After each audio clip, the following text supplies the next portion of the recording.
കർത്താവിനാൽ അനുഗ്രഹിക്കപ്പെട്ടവരെ, കർത്താവിൽ ഏറ്റവും വിശുദ്ധനായി ദൈവത്തിന്റെ വചന ശുശ്രൂഷയിൽ വളരെ എരിവുള്ളവനായി തുടർന്ന് നമ്മുടെ ഇടയിൽ നായിരിക്കുന്ന ഷിബു പീഡിയൊക്കെ എനിക്ക് വളരെ കുറച്ച് മാത്രമേ പരിചയമുള്ളൂ.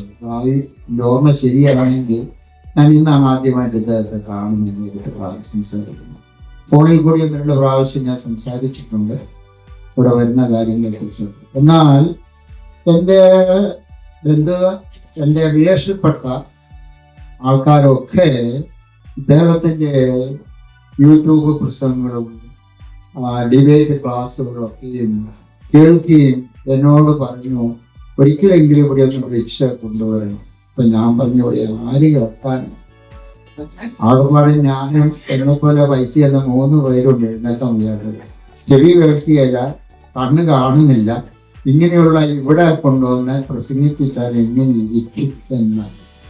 പിന്നെ ഞാൻ ചിന്തിച്ചു, വിജനപ്രദേശത്ത് കർത്താവ് കിട്ടിയത് 5000 പേര് കിട്ടി, പക്ഷെ 5 അപ്പം കിട്ടിയില്ലേ? ഈ 5 അപ്പം അവിടെ നോക്കിയപ്പോ 5000 വെള്ളി പിന്നെയും പിച്ചു കൊടുത്തു.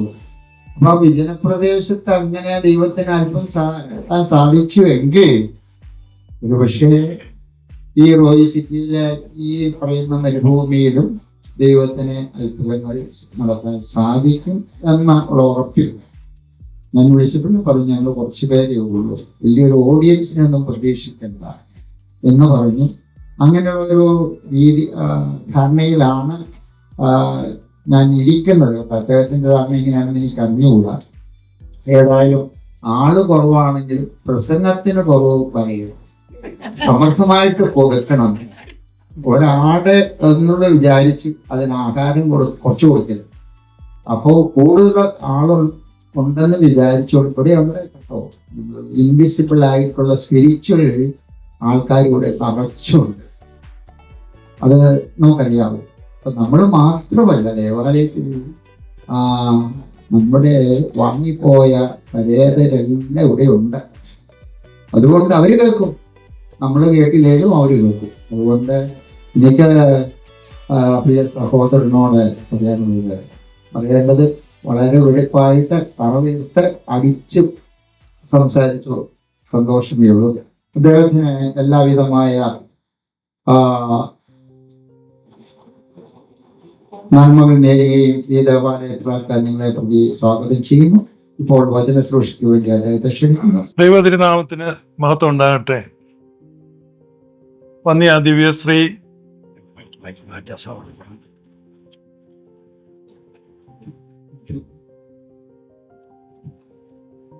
ദിവ്യശ്രീ ഗീവറീസ് കോർപ്പിസ്കോപ്പ പുതൂർക്കുടിയിൽ ബഹുമാന്യനായ എൽദോ ബേസിൽ അച്ഛൻ, മറ്റെല്ലാ പ്രിയപ്പെട്ടവർക്കും ദൈവനാമത്തിലുള്ള വന്ദനങ്ങളെ അറിയിക്കുന്നു.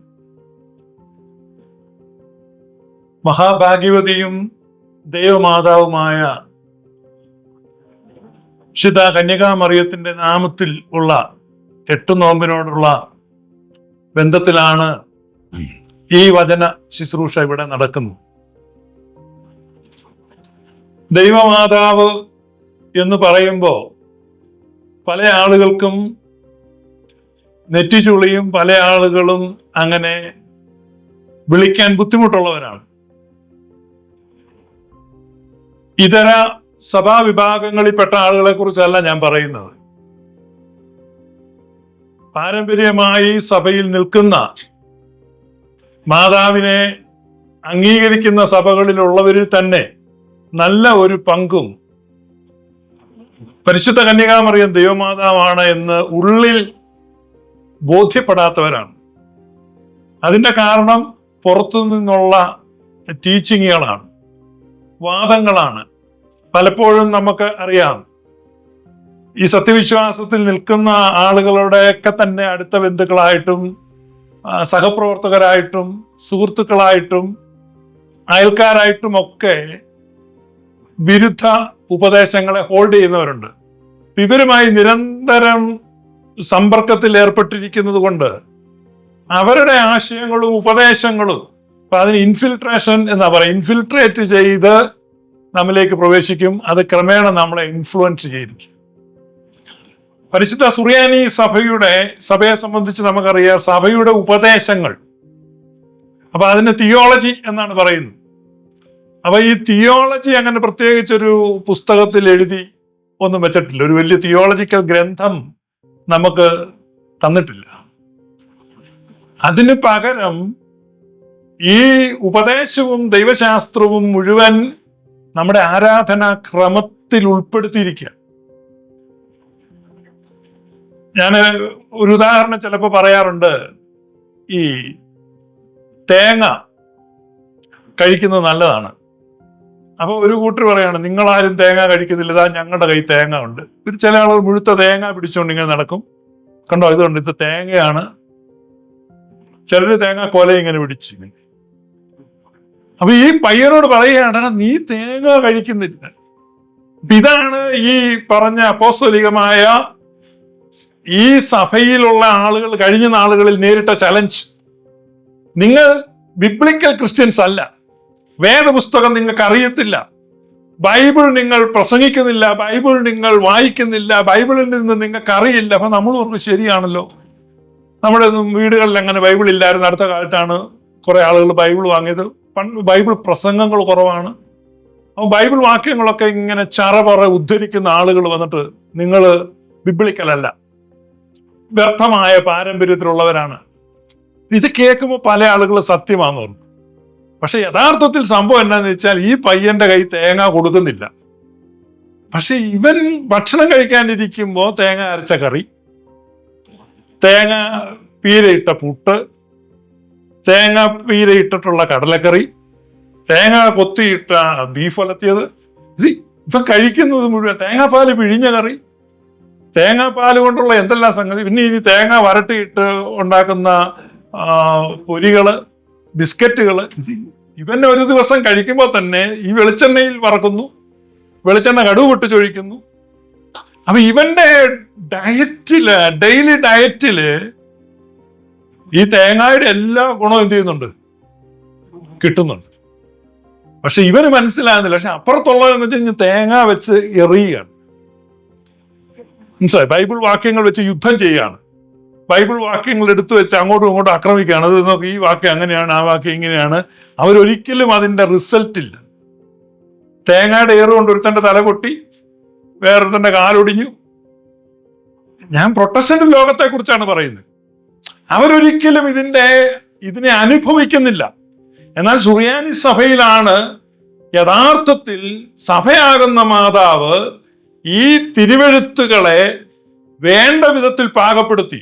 മുഴുവൻ ബൈബിളും അല്ല, നമുക്ക് വേണ്ടത് ആനുപാതികമായി കൃത്യമായി ആ ബൈബിൾ വാക്യങ്ങളുടെ സാരാംശവും അതിൽ നിന്ന് കിട്ടേണ്ട എല്ലാ സന്ദേശവും അതിൽ നിന്ന് നാം പ്രാപിക്കേണ്ട ചൈതന്യവും നമ്മിലേക്ക് പ്രവഹിക്കുന്ന വിധത്തിൽ നമുക്ക് ക്രമീകരിച്ച് തന്നിട്ടുള്ളതാണ് നമ്മുടെ ആരാധനാക്രമം. ഈ ആരാധനകൾ വിശ്വാസ പ്രമാണം വായിക്കുമ്പോൾ തന്നെ 600ഓളം ബൈബിൾ വാക്യങ്ങൾ വായിച്ചു കഴിഞ്ഞു. എത്ര പേരുണ്ട് ഒരു ദിവസം 600 ബൈബിൾ വാക്യം വായിക്കുന്നത്? അപ്പൊ ഇത് ഞാൻ പറഞ്ഞ എന്താന്ന് ചോദിച്ചാൽ, ഈ ആരാധനാക്രമത്തിലൂടെയാണ് നമുക്ക് ദൈവശാസ്ത്രമുള്ള. അതിനെയാണ് ലിറ്റേർജിക്കൽ തിയോളജി എന്ന് പറയും.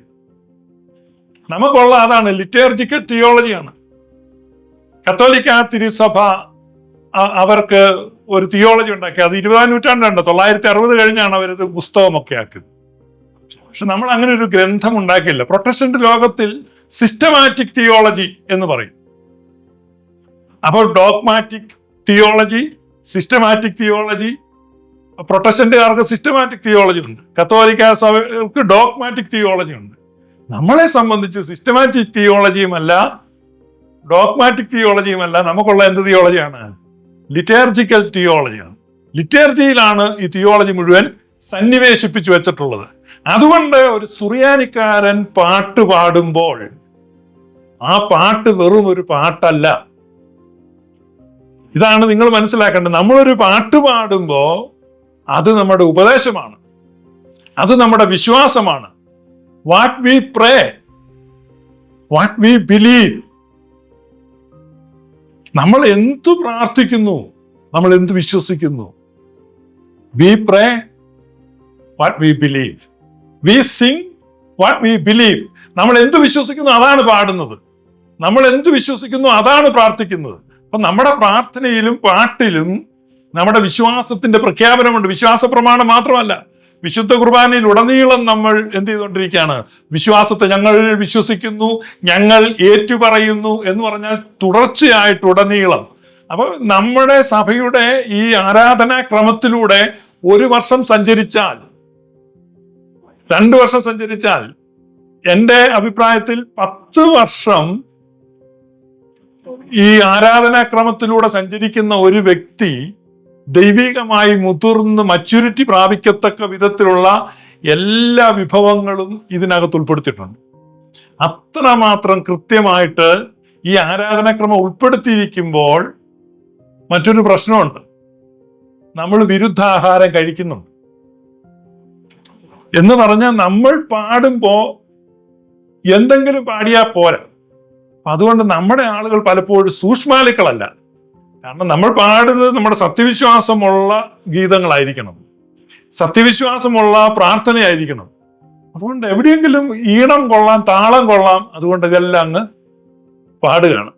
അപ്പൊ ആ ഒരു കാര്യം വളരെ ശ്രദ്ധിക്കണം. നമ്മൾ പാടുന്നത്, ഞാൻ പൊതുവായിട്ട് പറയുന്നതാണ്, പൊതുവായിട്ട് ഒരുപാട് നവീനമായ സഭയുടെ സത്യവിശ്വാസത്തിന് വിരുദ്ധമായ ഉപദേശങ്ങളുള്ള പാട്ടുകൾ പോലും യാതൊരു സങ്കോചമില്ലാതെ ആളുകൾ പാടിക്കൊണ്ടിരിക്കുകയാണ്. ഇപ്പൊ നമ്മൾ പരിശുദ്ധ കന്യകാമറിയത്തിന്റെ ഒരു ഗീതം നമ്മൾ കേട്ട, അതൊരു ഗീതമാണ്. ക്രിസ്തീയ സഭയിലെ ആദ്യത്തെ ഗീതം എന്ന് വേണേൽ പറയാം. അതാണിപ്പം വായിച്ച് നമ്മൾ കേട്ടത്.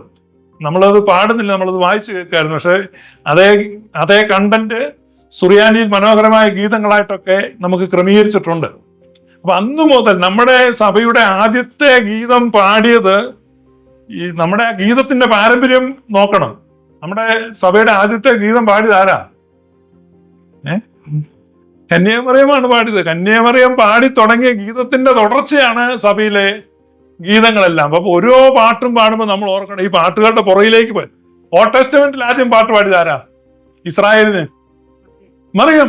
ഇസ്രായേലിന് മിറിയാം പാടി, പിന്നെ അവരേറ്റു പാടി, പിന്നെ ദാവീദ് പാടി. ഉഗ്രം പാട്ടായിരുന്നു ദാവീദിന്റെ. പക്ഷെ ഇതൊക്കെ പാടിയെങ്കിലും പുതിയ നിയമസഭയിൽ ആദ്യത്തെ പാട്ടും അതും മിറിയാം തന്നെയാണ്. മറ്റൊരു മിറിയമാണ്, നമ്മുടെ രക്ഷകന്റെ മാതാവായ മിറിയമാണ് പാടിത്തുടങ്ങിയത്. ആ പരിശുദ്ധ മറിയം പാടിത്തുടങ്ങിയതിന്റെ പിന്തുടർച്ചയായിട്ടുള്ള പാട്ടുകളാണ് നമ്മുടെ സഭയിലുള്ളത്.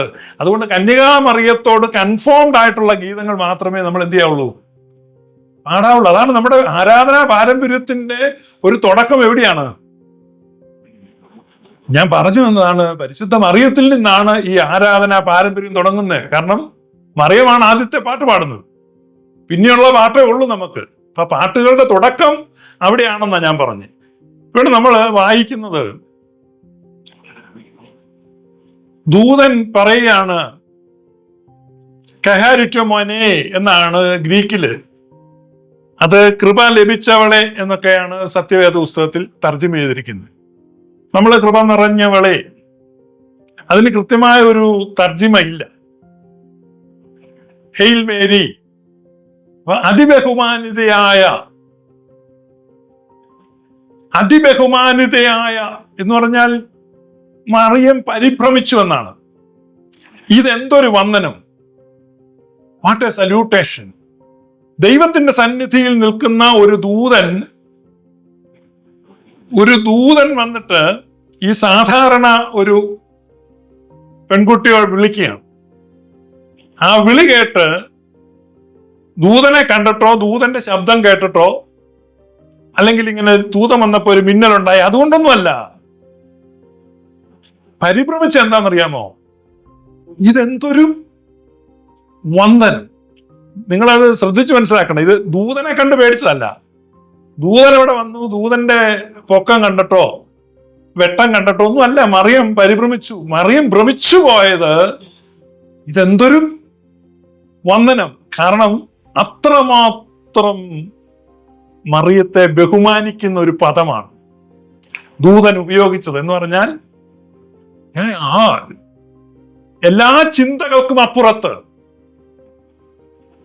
പൗലോസ്ലീഹയുടെ പ്രയോഗത്തിൽ പറഞ്ഞാൽ സകല ബുദ്ധിയെയും അതിശയിപ്പിക്കുന്ന, ഇറ്റ് പാസസ് ഓൾ അണ്ടർസ്റ്റാൻഡിങ്. അപ്പൊ ഒരു ബുദ്ധിക്ക് മനസ്സിലാക്കാത്ത, കാരണം സ്വർഗത്തിൽ ദൈവത്തിന്റെ സന്നിധിയിൽ നിൽക്കുന്ന ദൂതൻ ഇറങ്ങി വന്നിട്ട് ഒരു പെൺകുട്ടിയുടെ മുമ്പിൽ നിന്ന് ഈ വന്ദനം കൊടുക്കുമ്പോൾ പെൺകുട്ടി അത്ഭുതപ്പെടും, ഇത്രമാത്രം തന്നെ ബഹുമാനിക്കുവാൻ.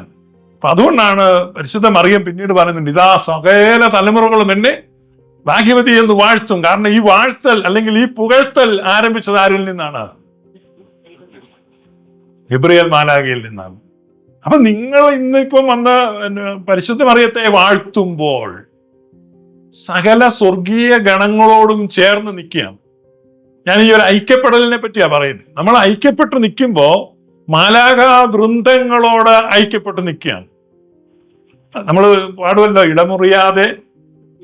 ഇടമുറിയാതെ സ്തുതി ചെയ്യും വാനവസേനകളോടുകൂടെ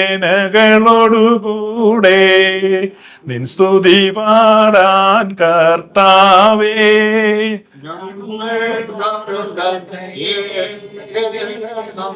അപ്പൊ ഈ ഇടമുറിയാതെ സ്തുതിക്കുന്ന വാനവ ഗണങ്ങളിലെ ഏറ്റവും പ്രമുഖനായ ഗബ്രിയേൽ വന്നിട്ട് ആരെ സല്യൂട്ട് ചെയ്യാണ്? അപ്പൊ ഈ സ്തുതിപ്പിനകത്ത്, അതായത് സത്യസഭയുടെ യഥാർത്ഥ ആരാധനാ പാരമ്പര്യത്തിൽ മറിയത്തിന് സല്യൂട്ടേഷൻ ഇല്ലാതെ ഉള്ള ഒരു ഗീതമില്ല. കാരണം ദൂതന്മാരോട് ചേർന്നാണ് നമ്മൾ ആരാധിക്കുന്നത്. ദൂതന്മാരിൽ പ്രമുഖനായ ഗബ്രിയേൽ ആരെയാണ് ബഹുമാനിക്കുന്നത്? അപ്പൊ മറിയത്തെ ബഹുമാനിക്കാതെയുള്ള ഒരു ആരാധനാ പാരമ്പര്യം നമുക്കില്ല. ഇതാ ഞാൻ പറഞ്ഞ, ദൂതന്മാരോട് ചേർന്ന് നിന്ന്, പരിശുദ്ധ മറിയത്തോട് ചേർന്ന് നിന്ന് നമ്മുടെ സഭയുടെ ആരാധനാ പാരമ്പര്യം വരുന്നതാണ് ഞാൻ പറഞ്ഞത്. അപ്പൊ യഥാർത്ഥ സഭയുടെ ആരാധനാ പാരമ്പര്യത്തിൽ ഈ അദ്വിതീയ സ്ഥാനം പരിശുദ്ധ മറിയത്തിനു. നമ്മുടെ വിശുദ്ധ കുർബാന ആരംഭിക്കുന്നത് എങ്ങനെയാണ്? വിശുദ്ധ കുർബാന ആരംഭിക്കുന്നതിലെ എന്ന് പറഞ്ഞാണ് തുടങ്ങുന്നത്, അല്ലേ? എന്തൊരു ഭാഗ്യാവസ്ഥയാണ്. അപ്പൊ ഇത്രയും ശ്രേഷ്ഠമായ ലോകത്തെ ഈ ക്രിസ്തീയ വിഭാഗങ്ങളുടെ ഒക്കെ ലിറ്റർജി പരിശോധിച്ചാൽ ഏറ്റവും റിച്ച് ആയിട്ടുള്ള ലിറ്റർജി നമ്മുടേതാണ്. പലപ്പോഴും മറ്റു പല ആളുകളും അസൂയയോടെ അതേപ്പറ്റി പറയുന്നത് ഞാൻ കേട്ടിട്ടുണ്ട്. വളരെ പഠിച്ചിട്ടുള്ള മറ്റ് സഭകളിൽപ്പെട്ട ആളുകൾ പലപ്പോഴും അസൂയയോടെയാണ് ഇത് നോക്കുന്നത്. അത്രമാത്രം റിച്ച് ആയിട്ടുള്ള ലിറ്റർജി കയ്യിലുള്ള നമ്മളാണ് പലപ്പോഴും ഈ മോഹൻലാൽ പരസ്യത്തിൽ പറയും, വീട്ടിൽ സ്വർണം വെച്ചിട്ട് എന്തിന് എന്ന് പറഞ്ഞൊരു പരസ്യമുണ്ട്. എന്ന് പറഞ്ഞാൽ നമ്മൾ ഈ ലിറ്റർജിയെ കൈവിട്ട് പലപ്പോഴും എന്ത് ചെയ്യുക, മറന്നിട്ട് വളരെ ചീപ്പായിട്ടുള്ള നിലവാരം കുറഞ്ഞ മറ്റു പലതിൻ്റെയും പിന്നാലെ പോവുക. ആ പാട്ടുകൾ കേൾക്കുക, അത് പാടുക. ഞാൻ പറയുന്നത് സത്യത്തിൽ സത്യവിശ്വാസത്തിനെതിരാണ് അത് എന്നാണ് പറയുന്നത്. കാരണം ഈ ഒത്തിരി ആളുകൾ സംശയം ചോദിക്കുന്നുണ്ട്, ഈ പരിശുദ്ധ കന്യകാമറിയത്തിന് നിങ്ങൾക്ക് യേശുക്രിസ്തു മാത്രം പോരെ എന്നുള്ള ചോദ്യത്തിന് പോരാ എന്നാണ് ഉത്തരം. ഒരു പാട്ടുണ്ട്, യേശു മാത്രം മതി, യേശു മാത്രം മതി. കണ്ടാണ് നിങ്ങൾക്ക് ഇഷ്ടമായിരിക്കും അല്ലേ ആ പാട്ട്? അത് ഈയിടെ ഒരാൾ പാടി യേശു മാത്രം മതി. ഞാൻ പിതാവും പരിശുദ്ധാത്മാവും ഒന്നും വേണ്ടേ, യേശു മാത്രം മതി. പിതാവിനും പുത്രനും പരിശുദ്ധ റൂഹായിക്കും സ്തുതി. ഇതാണ് ആരാധന. അല്ല യേശു മാത്രം മതി എന്ന് പറഞ്ഞു കഴിഞ്ഞാൽ എന്ത്? അതെന്തിനാ യേശു മാത്രം മതി? അപ്പൊ നമ്മൾ ചിന്തിക്കുന്നത് ദാറ്റ് ഈസ് മോർ സ്പിരിച്വൽ എന്നാ. നമ്മൾ കാനയിലൊക്കെ ഇങ്ങനെ വെച്ച് കേൾക്കുകയാണ്, യേശു മാത്രം മതി. നിങ്ങൾ കേൾക്കുന്നുണ്ട് യേശു മാത്രം മതി? അപ്പൊ യേശു മാത്രം മതി എന്നുള്ളത് നമ്മുടെ പാരമ്പര്യമല്ല. നമ്മുടെ ആരാധനയിൽ എന്താണ്? പിതാവും പുത്രനും പരിശുദ്ധ റൂഹായും. കാരണം യേശു കർത്താവ് പറയാണ്, ഉലകസ്ഥാപനത്തിനു മുമ്പ് നീ എന്നെ സ്നേഹിച്ച ആ സ്നേഹം ഇവരിലാകുവാൻ ഞാൻ പ്രാർത്ഥിക്കുന്നു. അപ്പൊ പ്രാർത്ഥന എന്ന് പറഞ്ഞാൽ അതാണ്. യേശു പ്രാർത്ഥിക്കുകയാണ്. യേശു ഭൂമിയിൽ നിന്ന് പ്രാർത്ഥിക്കുന്ന പ്രാർത്ഥന, പിതാവേ, ഉലകസ്ഥാപനത്തിനു മുമ്പ് നീ എന്നെ ആ സ്നേഹിച്ച സ്നേഹം, ആ സ്നേഹമാണ് ഇറ്റേണൽ ലവ്, നിത്യസ്നേഹം. എന്താണ് നിത്യസ്നേഹം? നിത്യസ്നേഹം എന്ന് പറഞ്ഞാൽ എന്താ? നിങ്ങൾ പറഞ്ഞേ, നിത്യസ്നേഹം എന്ന് പറഞ്ഞാൽ എന്താ? നിത്യസ്നേഹം എന്ന് പറഞ്ഞ ഏതാ? ശബ്ദം ഉയർത്തി പറ. നിത്യസ്നേഹം എന്താണ്? അല്ലല്ല, നിത്യസ്നേഹം എന്ന് പറഞ്ഞാൽ ഇറ്റേണൽ ലവ് എന്നാണ് ഇംഗ്ലീഷിൽ പറയുന്നത്. ഇറ്റേണൽ ലവ് എന്ന് പറഞ്ഞാൽ ഇറ്റേണിറ്റി മുതലുള്ള ലവാണ്. ആ ഇറ്റേണിറ്റി നമ്മളുണ്ടോ? ലോകസ്ഥാപനത്തിനു മുമ്പുള്ള സ്നേഹമാണ്. ആ ലോകസ്ഥാപനത്തിനു മുമ്പുള്ള സ്നേഹം ആരാരെ സ്നേഹിച്ചതാ? പിതാവ് പുത്രനെ സ്നേഹിച്ച സ്നേഹമാണ്. അല്ലാതെ ശോശാമ്മയെ സ്നേഹിച്ചതോ അന്നമ്മയെ സ്നേഹിച്ചതോ കറിയാച്ചനെ സ്നേഹിച്ചതോ അവറാച്ചനെ സ്നേഹിച്ചതോ അല്ല. അപ്പൊ നമ്മൾ ചിന്തിക്കുന്നത് കറിയായ ശരിയാണോ, അവറാൻ ശരിയാണോ, ചെറിയാൻ ശരിയാണോ, ഇങ്ങനെ നമ്മൾ ചിന്തിക്കുക. അപ്പൊ എന്നെ സ്നേഹിക്കുവോ, അപ്പൊ ഞാൻ ശരിയാണോ, എന്നെ നോ. യേശു പ്രാർത്ഥിക്കുകയാണ്, ദൈവമേ പിതാവേ, നീ ഈ പത്രോസിനെ കണ്ടോ, നീ തോമാസിനെ കണ്ടോ, നീ യോഹന്നാനെ കണ്ടോ, ഇവരെയൊക്കെ ഒന്ന് നോ. യേശു പറയുന്ന ഇതാണ്, പിതാവേ, ലോകസ്ഥാപനത്തിന് മുമ്പ് നീ എന്നെ സ്നേഹിച്ച ആ സ്നേഹം ഇവരിലേക്ക് പതിക്കട്ടെ. നിങ്ങൾക്ക് മനസ്സിലായ കാരണം കൂടാതെയുള്ള സ്നേഹമാണ്. ദൈവം നിങ്ങളെ സ്നേഹിക്കുന്നതിന് എന്താ കാരണം? No reason. എന്താണ് നിങ്ങളുടെ qualification? No qualification. What is the criteria? No such criteria. പിന്നെ എന്തിനാ ദൈവം സ്നേഹിക്കുന്നത്? ആ ദൈവം പുത്രനെ സ്നേഹിച്ച സ്നേഹമാണ് നിങ്ങളിലേക്ക് വരുന്നതല്ല, നിങ്ങളെ അല്ല സ്നേഹിക്കുന്നത്. ദൈവം തന്റെ പുത്രനെ സ്നേഹിച്ചു. അതെവിടെയാണ്? ലോകസ്ഥാപനത്തിന് മുമ്പ്. അതാണ് പൗലോസ് സുവിശേഷമായിട്ട് നമുക്ക് രേഖപ്പെടുത്തി തരുന്നത്. എഫേസ്യ ലേഖനത്തിൽ പൗലോസ് എഴുതുമ്പോൾ നമ്മൾ ഈ സുവിശേഷം എന്ന് കേൾക്കുമ്പോൾ എവിടെയാ സുവിശേഷം? എന്താണ് സുവിശേഷം? ഈ സുവിശേഷം പറയാൻ വേണ്ടി പല ആളുകളും വരും. ഇപ്പൊ നമ്മളിവിടെ അമേരിക്കയിലും വരും, യഹോവ സാക്ഷിക്കാർ വരും, മൊർമോൺകാർ വരും, പിന്നെ അങ്ങനെ പലരും വരും, പല വിഭാഗക്കാരും വരും. സുവിശേഷം എന്ന് പറഞ്ഞു കഴിഞ്ഞാൽ പറയുന്ന സുവിശേഷം എന്ന് പറഞ്ഞാൽ ആദിയിൽ ദൈവം മനുഷ്യനെ സൃഷ്ടിച്ചു, പിന്നെ ആ മനുഷ്യനൊരു അബദ്ധം പറ്റി എന്ന് പറഞ്ഞാൽ പറയുന്നത് എന്താണ്? മനുഷ്യന് അബദ്ധം പറ്റി എന്ന് പറഞ്ഞാൽ എന്താ അതിന്റെ അർത്ഥം? ദൈവത്തിന് അബദ്ധം പറ്റിയതാ. കാരണം ഇവനെ സൃഷ്ടിച്ചില്ല, ദൈവത്തിന് അബദ്ധം പറ്റിയെന്നുള്ള സുവിശേഷമാണ് നമ്മൾ പൊതുവെ കേൾക്കുന്നത്. അപ്പൊ ഒരു അബദ്ധക്കാരനായ ദൈവം, അബദ്ധം പറ്റിയ ദൈവം, അല്ലെ അമളി പറഞ്ഞ് അതൊന്നും അല്ല സുവിശേഷം. അപ്പൊ ഇതാണ് ഞാൻ പറഞ്ഞത്, പാശ്ചാത്യ സുവിശേഷമാണ്, വെസ്റ്റേൺ ഗോസ്പൽ. വെസ്റ്റേൺ ഗോസ്പലാണ് പോപ്പുലർ. കാരണം കോടിക്കണക്കിന് കോപ്പി അവർ പ്രിന്റ് ചെയ്തു. ലോകം മുഴുവൻ ടിവിയിലൂടെയും റേഡിയോയിലൂടെയും അവർ ബ്രോഡ്കാസ്റ്റ് ചെയ്തു, ടെലികാസ്റ്റ് ചെയ്തു, അവർ വെബ്കാസ്റ്റ് ചെയ്തു, ഇങ്ങനെ പ്രചരിപ്പിച്ചുകൊണ്ടിരിക്കുക. എന്താണ്? ഞങ്ങൾക്കൊരു ദൈവമുണ്ട്, ആ ദൈവത്തിനൊരു അബദ്ധം പറ്റി. ഇതൊന്നുമല്ല ഗോസ്പൽ. ഗോസ്പൽ എന്ന് പറഞ്ഞാൽ ഈസ്റ്റേൺ ഗോസ്പലാണ്, പൗരസ്ത്യ സുവിശേഷം. പൗരസ്ത്യ സുവിശേഷം ഉണ്ട്, പാശ്ചാത്യ സുവിശേഷവും ഉണ്ട്. പൗരസ്ത്യ സുവിശേഷം എന്ന് പറഞ്ഞാൽ തുടങ്ങുന്നത് എവിടെയാ? ഏതനിലല്ല. പാശ്ചാത്യ സുവിശേഷം എവിടെയാ തുടങ്ങുന്നത്? ഏതനിൽ തുടങ്ങും. പാമ്പ്, പഴം, പാപം, പഴുതാര, ഇങ്ങനെ കുറെ കാര്യങ്ങളാണ്. മനസ്സിലായി? അതാണ് ഈ ദൈവത്തിന് അബദ്ധം പറ്റി. പിന്നെ എന്ത് ചെയ്തു? നമ്മളിങ്ങനെ ഒരു വണ്ടി സ്റ്റാർട്ട് ചെയ്തു, ഒരു വഴിക്ക് പോവാണ്. അപ്പൊ എന്ത് ചെയ്തു? പഞ്ചറായി. പിന്നെ എന്ത് ചെയ്യണം? പഞ്ചറൊട്ടിക്കണം. അപ്പൊ ഈ പഞ്ചറൊട്ടിക്കലാണ് എവിടെ നടന്നത്? കാൽവരിയിൽ നടന്നത്. ഇത് ഞാൻ പറഞ്ഞത് സായിപ്പന്മാരുടെ സുവിശേഷമാണ്. കാരണം ദൈവം നമ്മളെ കൂട്ടി ഒരു വണ്ടിയിൽ ഒരു സവാരിക്ക് ഇറങ്ങി, വണ്ടി താഴെ കിടക്കുന്ന പഞ്ചറായി. പിന്നെ പഞ്ചറൊട്ടിക്കണ്ടേ? അപ്പൊ ദൈവം സർവജ്ഞാനി അല്ലേ? ദൈവത്തിന് ഇതൊന്നും അറിയില്ലേ? പൗലോസ് ശ്ലീഹ പറഞ്ഞ സുവിശേഷം ഇതല്ല. അപ്പൊ പൗലോസ് ശ്ലീഹ സുവിശേഷം എന്താണെന്ന് നമ്മെ പഠിപ്പിക്കുക എവിടെയാണെന്നറിയാം? എഫേസ്യ ലേഖനത്തിൽ. സത്യവിശ്വാസം പ്രസംഗിക്കുന്നവർ പ്രസംഗ ഉൽപ്പത്തി പുസ്തകത്തിൽ നിന്നല്ല തുടങ്ങുന്നത്. സത്യവിശ്വാസം എവിടുന്നാ തുടങ്ങുന്നേ? എഫേസ്യ ലേഖനത്തിലാണ്. പൗലോസ് ശ്ലീഹ എഴുതുകയാണ് 1-ാമത്തെ അധ്യായത്തിൽ ദൈവം എന്ത് ചെയ്തെന്ന് എഴുതുന്നറിയോ? 1-ാം അധ്യായം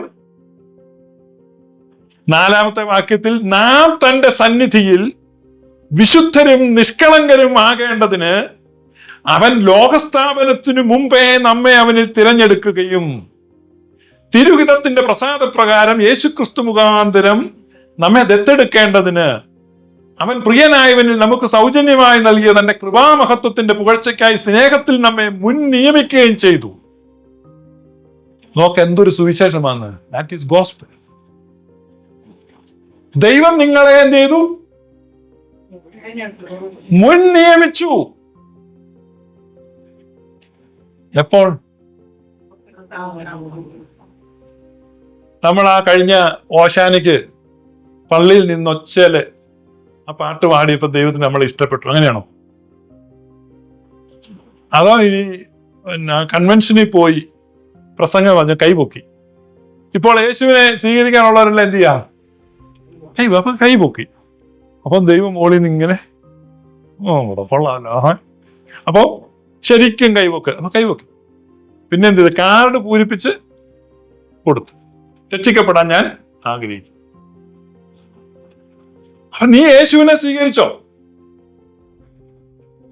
യേശുവിനെ സ്വീകരിച്ചാൽ രക്ഷ കിട്ടും. ഇതാണ് സായിപ്പിന്റെ പാശ്ചാത്യ സുവിശേഷം. യേശുവിനെ സ്വീകരിക്കണം എന്ന് പറയുന്നത്. എന്നാ യഥാർത്ഥ സുവിശേഷം എന്താ? യേശു എപ്പോഴേ നിന്നെ സ്വീകരിച്ചു. ആണ് ഗോസ്പൽ.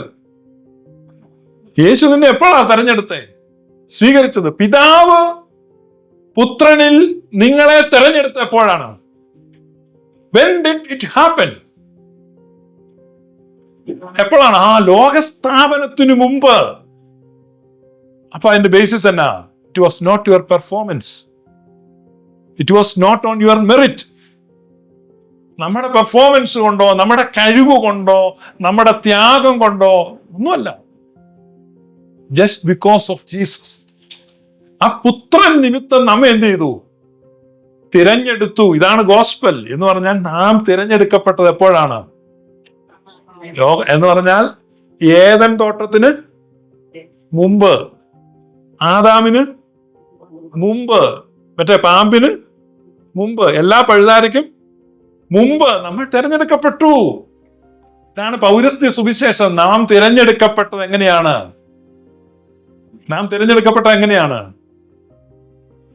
നമ്മുടെ ഒരു കഴിവ് കൊണ്ടും നമ്മുടെ ഒരു മിടുക്ക് കൊണ്ടും നമ്മൾ എന്തെങ്കിലും ചെയ്തിട്ടും ആണോ? അതുകൊണ്ടല്ലേ പിതാക്കന്മാര് പാടുന്നത്? എന്നതാ പാടുന്നേ? സ്തുതിയും ഹല്ലേലൂയായും കർത്താവേ ഞാൻ നിർത്തരുതേ.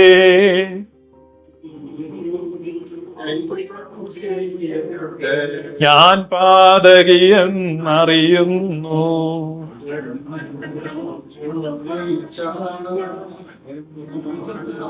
സർവകടങ്ങളും ആരാഞ്ഞാൽ തീർന്നില്ലേ? ഒരു മനുഷ്യനും മെറിറ്റ് വെച്ചാൽ ഒരാൾക്കും എന്തില്ല? ഒരു യോഗ്യതയില്ല. No difference. ഇതാണ് പൗലോസ് പറഞ്ഞത്. No difference. നമുക്കൊരു ചിന്തയുണ്ട്, നമ്മള് കറക്റ്റ് ആണ്, നമ്മൾ ഏറെക്കുറെയൊക്കെ കൃത്യമായിട്ടുണ്ട്. ഞാനിവിടെ അമേരിക്കയിൽ ആദ്യം വന്നപ്പോൾ കുറെ വർഷങ്ങൾക്ക് മുമ്പ് ന്യൂയോർക്കിൽ വന്ന്, അപ്പോൾ അവിടെ എൻ്റെ ഒരു പരിചയക്കാരൻ അച്ചായനുണ്ട്. അമേരിക്കയിലോട്ട് ആദ്യം വരുന്നവർക്ക് ഒരു ഓറിയന്റേഷൻ ഒക്കെ കൊടുക്കുന്ന ഇവിടുത്തെ അച്ചായന്മാർക്ക് ഒരു സന്തോഷമാണ്. കാരണം പുതുതായിട്ട് വന്ന ആളെ ഇതൊക്കെ ഒന്ന് കാണിക്കാം. അച്ചായൻ പറഞ്ഞു നമുക്ക് പുറത്തോട്ടൊന്ന് പോവാം. ഞാൻ ആയിക്കോട്ടെ. അപ്പൊ കാറിൽ എന്നെ കയറ്റി ഇരുത്തി പോവാം. വണ്ടി ഇങ്ങനെ അദ്ദേഹത്തിന്റെ വീട്ടിൽ നിന്ന് ഇറങ്ങി. അപ്പൊ ചെറിയ വഴിയാണല്ലോ വീട്ടിൽ നിന്നൊക്കെ ഇറങ്ങുന്നത്. അപ്പൊ സ്പീഡ് കുറവാണ്. അപ്പൊ ഞാനിങ്ങനെ ബെൽറ്റൊക്കെ ഇട്ട് നോക്കിയിരിക്കുക. അപ്പം ഒരുത്തൻ ഇങ്ങനെ സ്ലോയിൽ നിൽക്കുക. അച്ചാൻ ഇഷ്ടപ്പെട്ടില്ല. ഉമ്മ മനുഷ്യനെ മെനക്കെടുത്തു. ഞാനൊരു ഹോണൊക്കെ അടിച്ചെന്നിട്ട് എന്നോട് പറഞ്ഞു, ഉമ്മ കണ്ടില്ലേ സ്ലോയില്. അപ്പൊ കുറെ ഇങ്ങനെ പോയി കഴിഞ്ഞാൽ അവന്റെ മുമ്പിൽ കൂടെ പോയി ഇങ്ങനെ ഹൈവേയിലോട്ട് ഇറങ്ങി. ഹൈവേയിലോട്ട് ഇറങ്ങിയിട്ട് ഇങ്ങനെ ഞങ്ങൾ പോവാ. ഞങ്ങൾ പോയി കഴിഞ്ഞപ്പോഴേക്കും ഞങ്ങളുടെ ഇടത്ത് വെച്ചിട്ട് ഒരുത്തൻ നല്ല സ്പീഡിൽ എന്ത് ചെയ്തു. അച്ചായൻ അതും ഇഷ്ടപ്പെട്ടില്ല. അപ്പൊ അച്ചായനോട് പോക്ക് കണ്ടില്ലേ.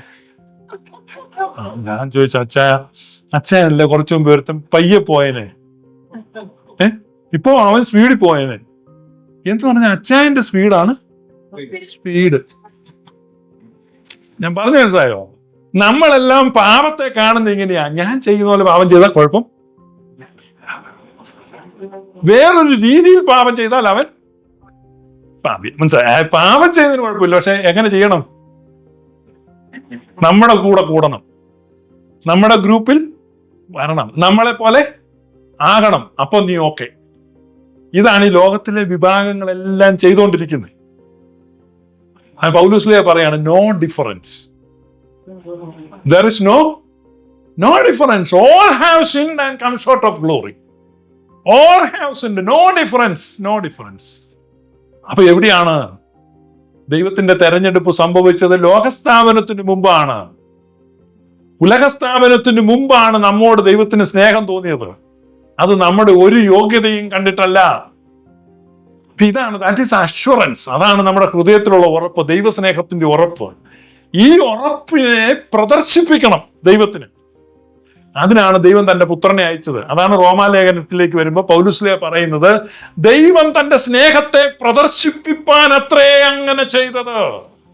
To manifest his love, to raise the banner of his love. ദൈവത്തിന്റെ സ്നേഹത്തിന്റെ ആ പ്രദർശനം, അതാണ് പരിശുദ്ധ മറിയത്തിൽ സംഭവിച്ചത്. ഇപ്പൊ ഒരുപാട് ആളുകൾ ഇങ്ങനെ പ്രസംഗിക്കും. ഇപ്പൊ പ്രത്യേകിച്ച് പെന്തക്കോസ്ത്, ബ്രദറൻ, പ്രൊട്ടസ്റ്റന്റ്, ഈ വിഭാഗങ്ങളിൽ പെട്ടവരെല്ലാം വന്ന് പറയുന്നത് നമുക്ക് ഭയങ്കര ഒരു കടം ദൈവത്തിന് കൊടുക്കാനുണ്ടായിരുന്നു. ഈ കടം ആര് വന്ന് വീട്ടി? യേശു വന്ന് വീട്ടി. പക്ഷെ നിനക്കിപ്പോഴും ആ കടം ഉണ്ട്. യേശു വീട്ടിയെങ്കിൽ പിന്നെ എങ്ങനെ നമുക്ക് കടം വരുന്നു? ഉണ്ട്. വീട്ടിയെങ്കിലും ഞങ്ങളുടെ ചേർന്നാൽ അത് ഒരു തരത്തിലും നമുക്ക് ആ മാത്തമാറ്റിക്സ് വർക്ക് ചെയ്തെടുക്കാൻ പറ്റുന്നില്ല. മനസ്സിലായ പറഞ്ഞത്? അതായത് കേന്ദ്ര ഗവൺമെന്റ് നിങ്ങൾ ലോൺ എടുത്തു. ലോൺ എടുത്തപ്പോ ഈ ലോൺ മുഴുവൻ കേന്ദ്ര ഗവൺമെന്റ് എന്ത് ചെയ്തു? എഴുതി തള്ളി, റൈറ്റ് ഓഫ് ചെയ്തു. ഓക്കെ, അപ്പൊ ഞാൻ രക്ഷപ്പെട്ടില്ലേ? ഇല്ല. ലോൺ പിരിക്കുന്നവർ നമ്മുടെ നാട്ടിടവഴികളിലുണ്ട്. അവര് പറയുന്നത് എഴുതി തള്ളിയെങ്കിലും അത് ഞങ്ങളാണ് എന്ത് ചെയ്യുന്നത്? ശരിയാക്കി തരുന്നത്. എന്ത് ശരിയാക്കി തരുന്നു?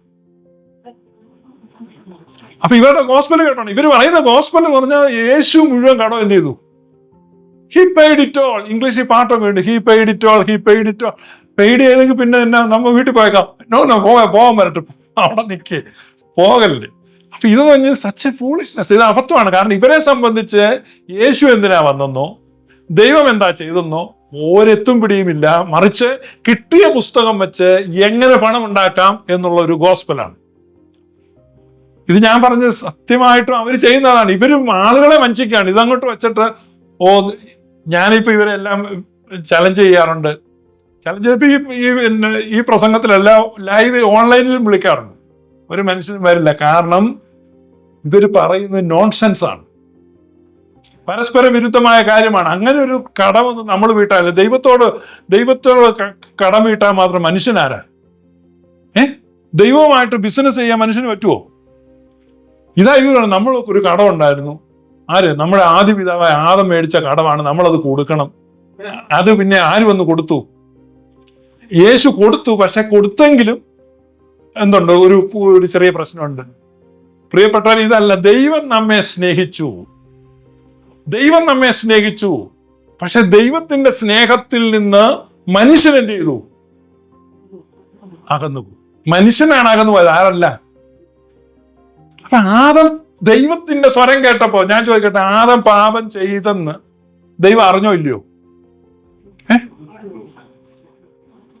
പാപം ചെയ്തപ്പോ ദൈവം പിണങ്ങിയോ?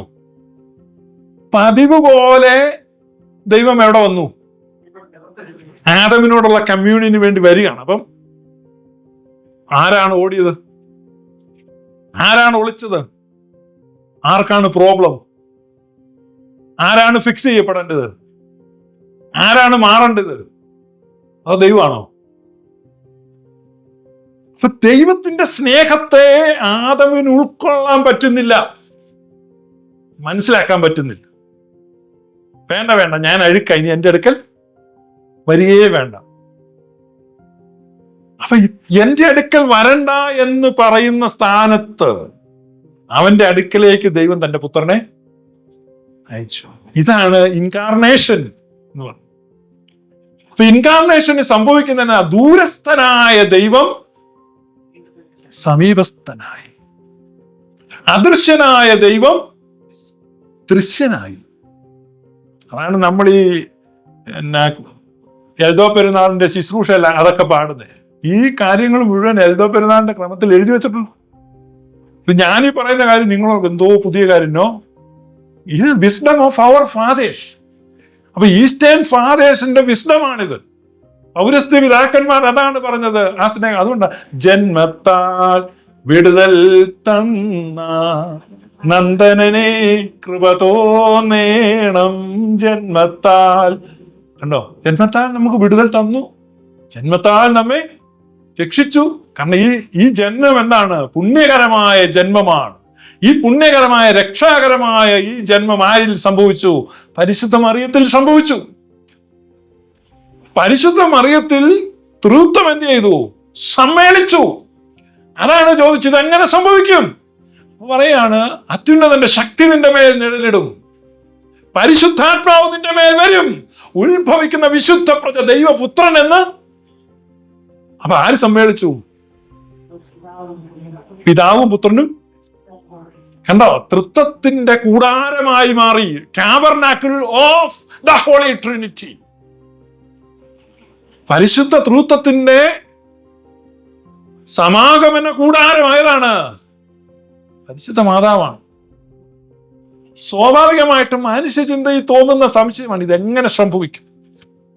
How will this happen? അപ്പൊ ദൂതൻ പറയുകയാണ്, ദൈവത്തിനൊരു കാര്യവും അസാധ്യമല്ല. അത് ആർക്കും പറയാല്ലേ? ചുമ്മാ പറയാം ദൈവം സഹായിക്കും. ഇപ്പൊ ആർക്കെങ്കിലും അസുഖമാണ് പറയും, കുഴപ്പമില്ല പ്രാർത്ഥിച്ചോളാം. നമുക്ക് അസുഖം എന്ന് പറഞ്ഞാലോ, അയ്യോ അത് മനസ്സിലായില്ലേ? നമ്മുടെ നാത്തൂന് ഒരു വലിയ അസുഖമാണ്. അപ്പൊ നമ്മൾ ഒന്നും പേടിക്കണ്ടെന്നേ. അപ്പൊ അതേ ഡയഗ്നോസിസ് നമുക്കാണല്ലോ, പിന്നെ പേടിയുള്ളൂ. അപ്പൊ ഇത് പ്രശ്നം വെച്ചാൽ മല്ലൂർക്കും വേണ്ടി വിശ്വസിക്കാൻ വളരെ ഭയങ്കര എളുപ്പമാണ്, പക്ഷെ നമുക്ക് വേണ്ടി വിശ്വസിക്കാൻ. അപ്പൊ ദൂതൻ ഈ സാക്ഷ്യം പറയുന്ന പരിപാടി തുടങ്ങിയത് ദൂതന്. ആരാ തുടങ്ങി? ഗബ്രിയേൽ ദൂതന്. ഗബ്രിയേൽ ദൂതൻ പരിശുദ്ധ മറിയത്തോട് പറയാം, മച്ചി എന്ന് വിളിക്കപ്പെട്ട നിന്റെ ചാർച്ചക്കാരത്തി എലിശബയ്ക്ക് ഇത് കണ്ടോ. അപ്പൊ അത്ഭുതം ചെയ്യുന്ന ദൈവം തേണ്ട അവിടെ ഒരു അത്ഭുതം ചെയ്തിട്ടുണ്ട്. ഇതിപ്പോ എന്താ, അന്നത്തെ കാലത്ത് ഈ വാട്സാപ്പ് ഒന്നുമില്ല. 50 മൈൽ ദൂരമാണ്. 50 മൈൽ ദൂരമുണ്ട് മറിയം താമസിക്കുന്ന സ്ഥലത്ത് നിന്ന് എലിശബത്ത് താമസിക്കുന്നത്. അന്നത്തെ കാലത്ത് 50 മൈൽ എന്ന് പറഞ്ഞ് വലിയ മലനാട്ടിലാണ്, കുന്നു കയറി പോണം. ഒറ്റ ഓട്ടമാണ് 50 മൈൽ. കാരണം ഇങ്ങനെ അത്ഭുതം സംഭവിച്ചോ? ഇത് ദൂതൻ വന്നോ? ഞുള്ളി നോക്കി, ഇത് ദൂതൻ തന്നെയാണ്, അറിയണ്ടേ? അപ്പൊ പോവാണ്. ഏതാ ഈ ദൂതൻ പറഞ്ഞ കാഴ്ച കാണാൻ. അവിടേക്ക് ചെന്ന് കഴിഞ്ഞപ്പോ ഈ എലിശബ പറയാണ്, എന്താ, എന്റെ കർത്താവിന്റെ അമ്മ എന്റെ അടുക്കൽ വരുവാനാണ്. അതെങ്ങനെ പറഞ്ഞേ? എലിശബത്ത് എങ്ങനെ പറഞ്ഞെന്നാ ലൂക്കോസ് വിശേഷകൻ എഴുതിയേ? ലൂക്കോസ് വിശേഷകൻ ഒരു പ്രത്യേകതയുണ്ട്. അദ്ദേഹം 1-ാം അധ്യായത്തിൽ തുടങ്ങും പറയുന്നത് എന്നാണെന്ന് അറിയാം. ശ്രീമാനായ തെയോഫിലോസേ. ആരാ ഈ തെയോഫിലോസ്? തെയോഫിലോസ് ആരാ? ഈ ലൂക്കോസ് ശ്രീമാനായ തെയോഫിലോസേ. അപ്പോസ്തല പ്രവൃത്തി എഴുതുമ്പോഴും ശ്രീമാനായ തെയോഫിലോസേ. അപ്പൊ ഈ തെയോഫിലോസിന് അന്ത്യോക്യയിലെ ഗവർണറാ. അദ്ദേഹത്തിന് എഴുതുകയാണ്, ഞാൻ സകലവും ആദ്യം മുതൽ ക്രമമായും സൂക്ഷ്മമായും പഠിച്ചിട്ടാണ് ഇത് എഴുതുന്നത്, എല്ലാം തിരക്കി ശരിക്കും. അപ്പൊ എന്തൊക്കെയാ സംഭവിച്ചത്? കന്യാകുമാരത്തിന്റെ വീട്ടിൽ പോയിരുന്ന് ഈ ലൂക്കോസ് വിശേഷൻ എന്ത് ചെയ്തു? ഇന്റർവ്യൂ നടത്തി. അങ്ങനെ പറയുന്ന പാരമ്പര്യം. ഇന്റർവ്യൂ നടത്തി എല്ലാം ചോദിച്ചറിഞ്ഞു. അല്ല, ഈ ദൂതം വന്ന് ഇങ്ങനെ പറഞ്ഞു എന്ന് നമ്മൾ എങ്ങനെ അറിയുന്നേ? അന്ന് അവിടെ CCTV ഉണ്ടായിരുന്നു. ഉണ്ടായിരുന്നോ? ഇല്ല. അത് ലൂക്കോസ് വിശേഷം പറയും, ഞാൻ പോയി തിരക്കി. അത് കഴിഞ്ഞിട്ട് പരിശുദ്ധ അമ്മയുടെ ഒരു ചിത്രവും വരച്ചു ഈ ലൂക്കോസ് വിശേഷം. ഇന്റർവ്യൂ കഴിഞ്ഞിട്ട് ഒരു പടവും വരച്ചോണ്ടാ പോകുന്നത്. അതാണ് സഭയുടെ പാരമ്പര്യത്തിൽ ലൂക്കോസ് വിശേഷകൻ വരച്ച ചിത്രം എന്ന് പറയുന്നത്. അപ്പൊ അങ്ങനെയാണ് ഈ സുവിശേഷം എഴുതിയിരിക്കുന്നത്. അതുകൊണ്ട് ഈ പരിശുദ്ധ അമ്മയോ ഈ എലിശബ വിളിക്കുകയാണ്, എന്താണ്, മാതാവേ, കർത്താവിന്റെ അമ്മ എന്റെ അടുക്ക വരാണ്. കാരണം മാതാവിന്റെ വന്ദനസ്വരം കേട്ടപ്പോ എന്ത് സംഭവിച്ചു? എലിശബയുടെ ഉദരത്തിന്റെ ഉള്ളിൽ യോഹന്നാൻ മാംദാനെ അങ്ങ് തുള്ളാൻ തുടങ്ങി. പരിശുദ്ധാത്മാവിൽ നിറഞ്ഞു. മനസ്സിലായോ? ഇപ്പൊ ചില ആളുകൾ കീബോർഡിന്റെ ഒച്ച കേൾക്കുമ്പോ ഇങ്ങനെ എന്ത് ചെയ്യുന്നു? ഇങ്ങനെ തുള്ളുന്നുണ്ട്. അതല്ല, ഇത് ഉദരത്തിൽ വെച്ച് പരിശുദ്ധാത്മ പൂരിതനായി മാറി. അപ്പൊ പരിശുദ്ധാത്മ പൂരിതനാകാനുള്ള ഏറ്റവും നല്ലൊരു മാർഗം എന്താണ്? പരിശുദ്ധ അമ്മയുടെ സ്വരം കേട്ടാൽ മതി, അല്ലേ? ആണോ? ഈ യഹൂദ പാരമ്പര്യത്തിൽ ഒരു പതിവുണ്ട്. എന്നാ, ഒരു സലാം പറഞ്ഞാൽ ആ സലാം എന്ത് ചെയ്യും? സലാം മടക്കാന്ന. അത് കോപ്പി അടിച്ചാണ് ഈ മുസ്ലിം വിഭാഗക്കാർ. അപ്പൊ ഈ ഷാലോം പറഞ്ഞു കഴിഞ്ഞാൽ ഷാലോം എന്ന് പറഞ്ഞു കഴിഞ്ഞാൽ ഈ യൂത പാരമ്പര്യത്തെ എന്ത് ചെയ്യും? ഷാലോം തിരിച്ചും പറയും. ഇതുകൊണ്ടാണ് നമ്മൾ ഈ പ്രാർത്ഥനയിൽ നിന്ന് കൃപ പറഞ്ഞു അറിയമേ നിനക്ക് സമാധാനം എന്ന് പറയുമ്പോഴേക്കും അമ്മ എന്ത് ചെയ്യും? തിരിച്ച് സമാധാനം പറയും. ആ സമാധാനം വന്നാൽ നമ്മൾ ഈ പരിശുദ്ധാത്മാവ് വരും. ഈ പരിശുദ്ധാത്മാവിന്റെ ശക്തി. അതുകൊണ്ടാണ് ഈ പ്രാർത്ഥനയുടെ ഉള്ളിൽ തട്ടി ധ്യാനപൂർവം ഈ പ്രാർത്ഥന പ്രാർത്ഥിച്ചാൽ പരിശുദ്ധാത്മാവിന്റെ വലിയ ചൈതന്യം നമ്മിലേക്ക് പ്രവഹിക്കും. ഇത് ഈ പ്രാർത്ഥനയുടെ ഒരു മർമ്മമാണ്. അത് നമുക്ക് ബൈബിളിൽ കാണാൻ പറ്റുന്നു. കാരണം അമ്മ പറയുന്ന സമയത്ത് എലിശബയുടെ ഉദരത്തിൽ ഈ കുഞ്ഞ് തുള്ളിച്ചാടി. അപ്പൊ ഇതാണ് ഞാൻ പറഞ്ഞത്, ഇതെല്ലാം ഈ ബൈബിളിൽ തന്നെയുള്ള പാരമ്പര്യമാണ്. നമുക്കത് ഇതല്ലാതെ പിന്നീട് ആരെങ്കിലും വന്ന് ഇങ്ങനെ ഒരെണ്ണം കൂട്ടിച്ചേർത്ത് ഇങ്ങനെ ആളുകൾ കാരണം ഇത് ഈ അദൃശ്യനായ ദൈവം ദൃശ്യനായി വരുന്നു, ദൂരസ്ഥനായ ദൈവം സമീപസ്ഥനായി തീരുന്നു. അതുകൊണ്ട് യോഹന്നാൻ ശ്ലീഹ ലേഖനം എഴുതുമ്പോൾ പറയാണ്, ആദ്യം മുതലുള്ളതും ഞങ്ങൾ കണ്ണുകൊണ്ട് കണ്ടതും ഞങ്ങൾ അടുത്ത് ചെന്ന് സൂക്ഷിച്ച് വീക്ഷിച്ചതും ഞങ്ങളുടെ കാതുകളിൽ ഞങ്ങൾ ശ്രവിച്ചതും ഞങ്ങളുടെ വിരലുകളാൽ ഞങ്ങൾ സ്പർശിച്ചതുമായ ജീവന്റെ വചനത്തെ സംബന്ധിച്ചാണ് ഞങ്ങൾക്ക് പറയാം. അല്ലാതെ എന്തെങ്കിലും ഒരു കേട്ടറിവല്ല, കേട്ടുകേൾവിയല്ല. അപ്പൊ നമ്മുടെ സുവിശേഷത്തിന്റെ ആധാരം എവിടെയാണ്? യേശുക്രിസ്തുവിന്. ദൈവം മനുഷ്യനായി ഇത് സംഭവിച്ചത് പരിശുദ്ധ അമ്മയിലാണ്. ഇതാണ് കന്യകാമറിയത്തിന്റെ പ്രാധാന്യം. ഇൻകാർണേഷൻ ആണ് ഏറ്റവും വലിയ സംഭവം. അത് എവിടെയാണ് സംഭവിച്ചത്? പരിശുദ്ധ അമ്മയിലാണ്. അദൃശ്യനായ, അതുവരെ അദൃശ്യനാണ് ദൈവം, അതുവരെ ദൂരസ്ഥനാണ് ദൈവം. ഇന്ന് നമുക്ക് ഈ പല ആളുകൾ ഈ ആധുനിക ശാസ്ത്രീയ കണ്ടുപിടുത്തങ്ങളും ഒക്കെ ഉള്ളതുകൊണ്ട് അനേകം വിശ്വാസത്തിൽ നിന്ന് പോവുക, പ്രത്യേകിച്ച് യങ് ജനറേഷൻ. പല ആളുകളും ചോദിക്കുന്ന ചോദ്യങ്ങൾക്ക് പല ആളുകൾക്ക് ഉത്തരവില്ല. പിന്നെ നീ ഇങ്ങനെ ചോദ്യം ചോദിച്ചു പോലെ കേട്ടോടാ എന്നൊക്കെ പറഞ്ഞ് പേടിപ്പിക്കും. ദൈവദൂഷണം പറയല്ലേ, അങ്ങനത്തെ പേടിയൊന്നും ഇപ്പം ആളുകൾ കേൾക്കുന്നുമില്ല. അപ്പൊ ഇത് കാരണം 40,000 വർഷം പഴക്കമുള്ള ഒരു തലയോട്ടി കിട്ടി. അന്നേരത്തേനും ഈ ബൈബിൾ എല്ലാം കൂടെ നോക്കിയിട്ട് 6,000 കൊല്ലേ ഉള്ളൂ, വല്ല 7,000 കൊല്ലേ ഉള്ളൂ. അപ്പം ഇവൻ ഉഴപ്പാൻ പോകേണ്ട അപ്പച്ച ഇങ്ങനെ ഇതുണ്ട് 40,000 കൊല്ലം മുമ്പത്തെ തലയോട്ടി. അപ്പൊ ആദാമിന് മുമ്പുള്ള ഒരു തലയോട്ടിയായി കെട്ടിയിരിക്കുന്നു. ഈ ആദാം ആര് പറഞ്ഞു? അപ്പൊ ഞാൻ പറഞ്ഞു, നിങ്ങൾ ഈ മാത്തമാറ്റിക്സ് പഠിക്കുമ്പം നമ്പർ ലൈൻ വരയ്ക്കും. ഒരു ലൈൻ ഇങ്ങനെ, നമ്പർ ലൈൻ വരച്ചിട്ടില്ല, സംഖ്യാരേഖ എന്ന് പറയും, മലയാളം മീഡിയത്തിൽ പഠിച്ചത്. ഈ സംഖ്യാരേഖ ഇങ്ങനെ വരയ്ക്കുമ്പം രണ്ടറ്റത്തും ഓരോ ആരോ വരയ്ക്കും. എന്നിട്ട് നടുക്ക് ഒരു കുത്ത് അങ്ങോട്ട് ഇടും, അല്ലെ? നടുക്കൊരു കുത്തിട്ടിട്ട് അവിടെ എന്ത് ചെയ്യും? അവിടെ ഒരു 0 ഇടും, 0 സെൻട്രൽ പോയിന്റ് ആണ്. അപ്പൊ നമുക്ക് ലൊക്കേറ്റ് ചെയ്യാൻ പറ്റുന്ന സ്ഥലമാണ് 0. 0യിൽ നിന്ന് വലത്തോട്ട് 1 2 3 4 ഇങ്ങനെ അങ്ങോട്ട് എഴുതും. എവിടം വരെ എഴുതും? എഴുതാൻ പറ്റുന്നിടത്തോളം എഴുതും. ബാക്കി എന്ത് ചെയ്യും? ബാക്കിക്കൊരാരോ, അതെങ്ങനെ പൊക്കോളും, ഒന്നും ചെയ്യേണ്ടത് പൊക്കോളും. പുറകോട്ട് -1 -2 -3 -4 ഇങ്ങനെ ഇട്ടിട്ട് നമ്മൾ അങ്ങോട്ടും എന്ത് ചെയ്യും? ഒരാരോ. ഈ നടുക്ക് കുത്തിട്ടിട്ട് ആ 0 ഇടുന്നില്ലേ, അവിടെയാണ് ഈ കന്യകാമറിയമും ഈ ഉണ്ണിയേശുവും ഈ പുൽക്കൂടും ഈ ആട്ടിടയന്മാരും ഈ വിദ്വാന്മാരും ഈ ദൂതഗണവും ഈ നക്ഷത്രവും എല്ലാം നിൽക്കുന്ന എവിടെയാ? ആ 0യിൽ. ഇതാണ് Christianity, the story of Christianity. മറ്റൊരാളാ ജൂതായിസമാ. ആദിയിൽ ദൈവം തോട്ടം ഉണ്ടാക്കി, അത് ജൂതായിസമാ. അതെവിടെയാ? -200 അല്ലായിരിക്കും, പിന്നെ അങ്ങോട്ട് കിടക്കുക. അപ്പൊ നമ്മൾ പ്രസംഗിക്കുന്നതും പഠിപ്പിക്കുന്നതും എന്തല്ല? ക്രിസ്ത്യാനിറ്റി അല്ല, മറിച്ച് എന്താ? ജൂതായിസമാണ്. നമുക്ക് വരുന്ന കുഴപ്പം മനസ്സിലായോ? അപ്പൊ നമ്മൾ സ്റ്റാർട്ട് ചെയ്യേണ്ടത് എവിടെയാണ്? യേശുക്രിസ്തുവിനാണ് സ്റ്റാർട്ട് ചെയ്യേണ്ടത്. യേശു ജനിച്ചു, ദൈവം തന്റെ പുത്രനെ അയച്ചു. പിന്നെ ആ പുത്രൻ വന്നതിന്റെ ബാക്ക്ഗ്രൗണ്ട് ആണ് നമ്മൾ ഓൾഡ് ടെസ്റ്റമെന്റ് പഠിക്കേണ്ടത്. എന്ന് പറഞ്ഞാൽ ക്രൈസ്റ്റിൽ നിന്ന് തുടങ്ങി പുറകോട്ട് വേണം വായിക്കാൻ. obtain the light from Christ, obtain the light from New Testament and read the Old Testament in the light of New Testament. പുതിയ നിയമത്തിന്റെ വെളിച്ചത്തിൽ നമ്മൾ എന്ത് ചെയ്യണം? പഴയതിനെ വായിക്കണം. സെയിന്റ് അഗസ്റ്റിൻ പറഞ്ഞിരിക്കുന്നത് അങ്ങനെയാണ്. ഇതാ old is revealed in the new and the new is concealed in old.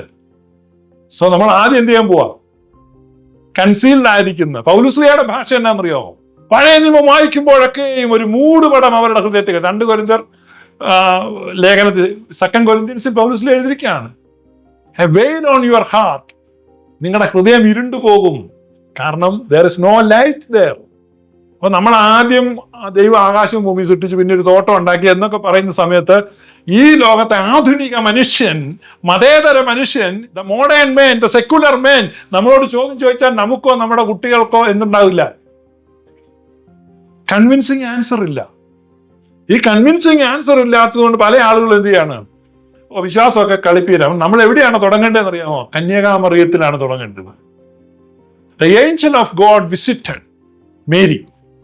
എന്തിനാണെന്നറിയാമോ?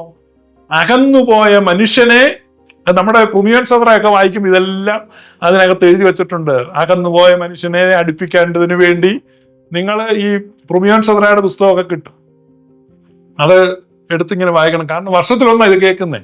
ഏതോ പെരുന്നാളിന് ചെന്ന് കഴിഞ്ഞാൽ ഉറക്കം തൂങ്ങിയിരിക്കുമ്പം അവിടെ ഇരുന്ന് ആരോ വായിച്ചു, എന്തോ കേട്ടു, അപ്പൊ ഇതൊന്ന് വായിച്ചു നോക്കണം.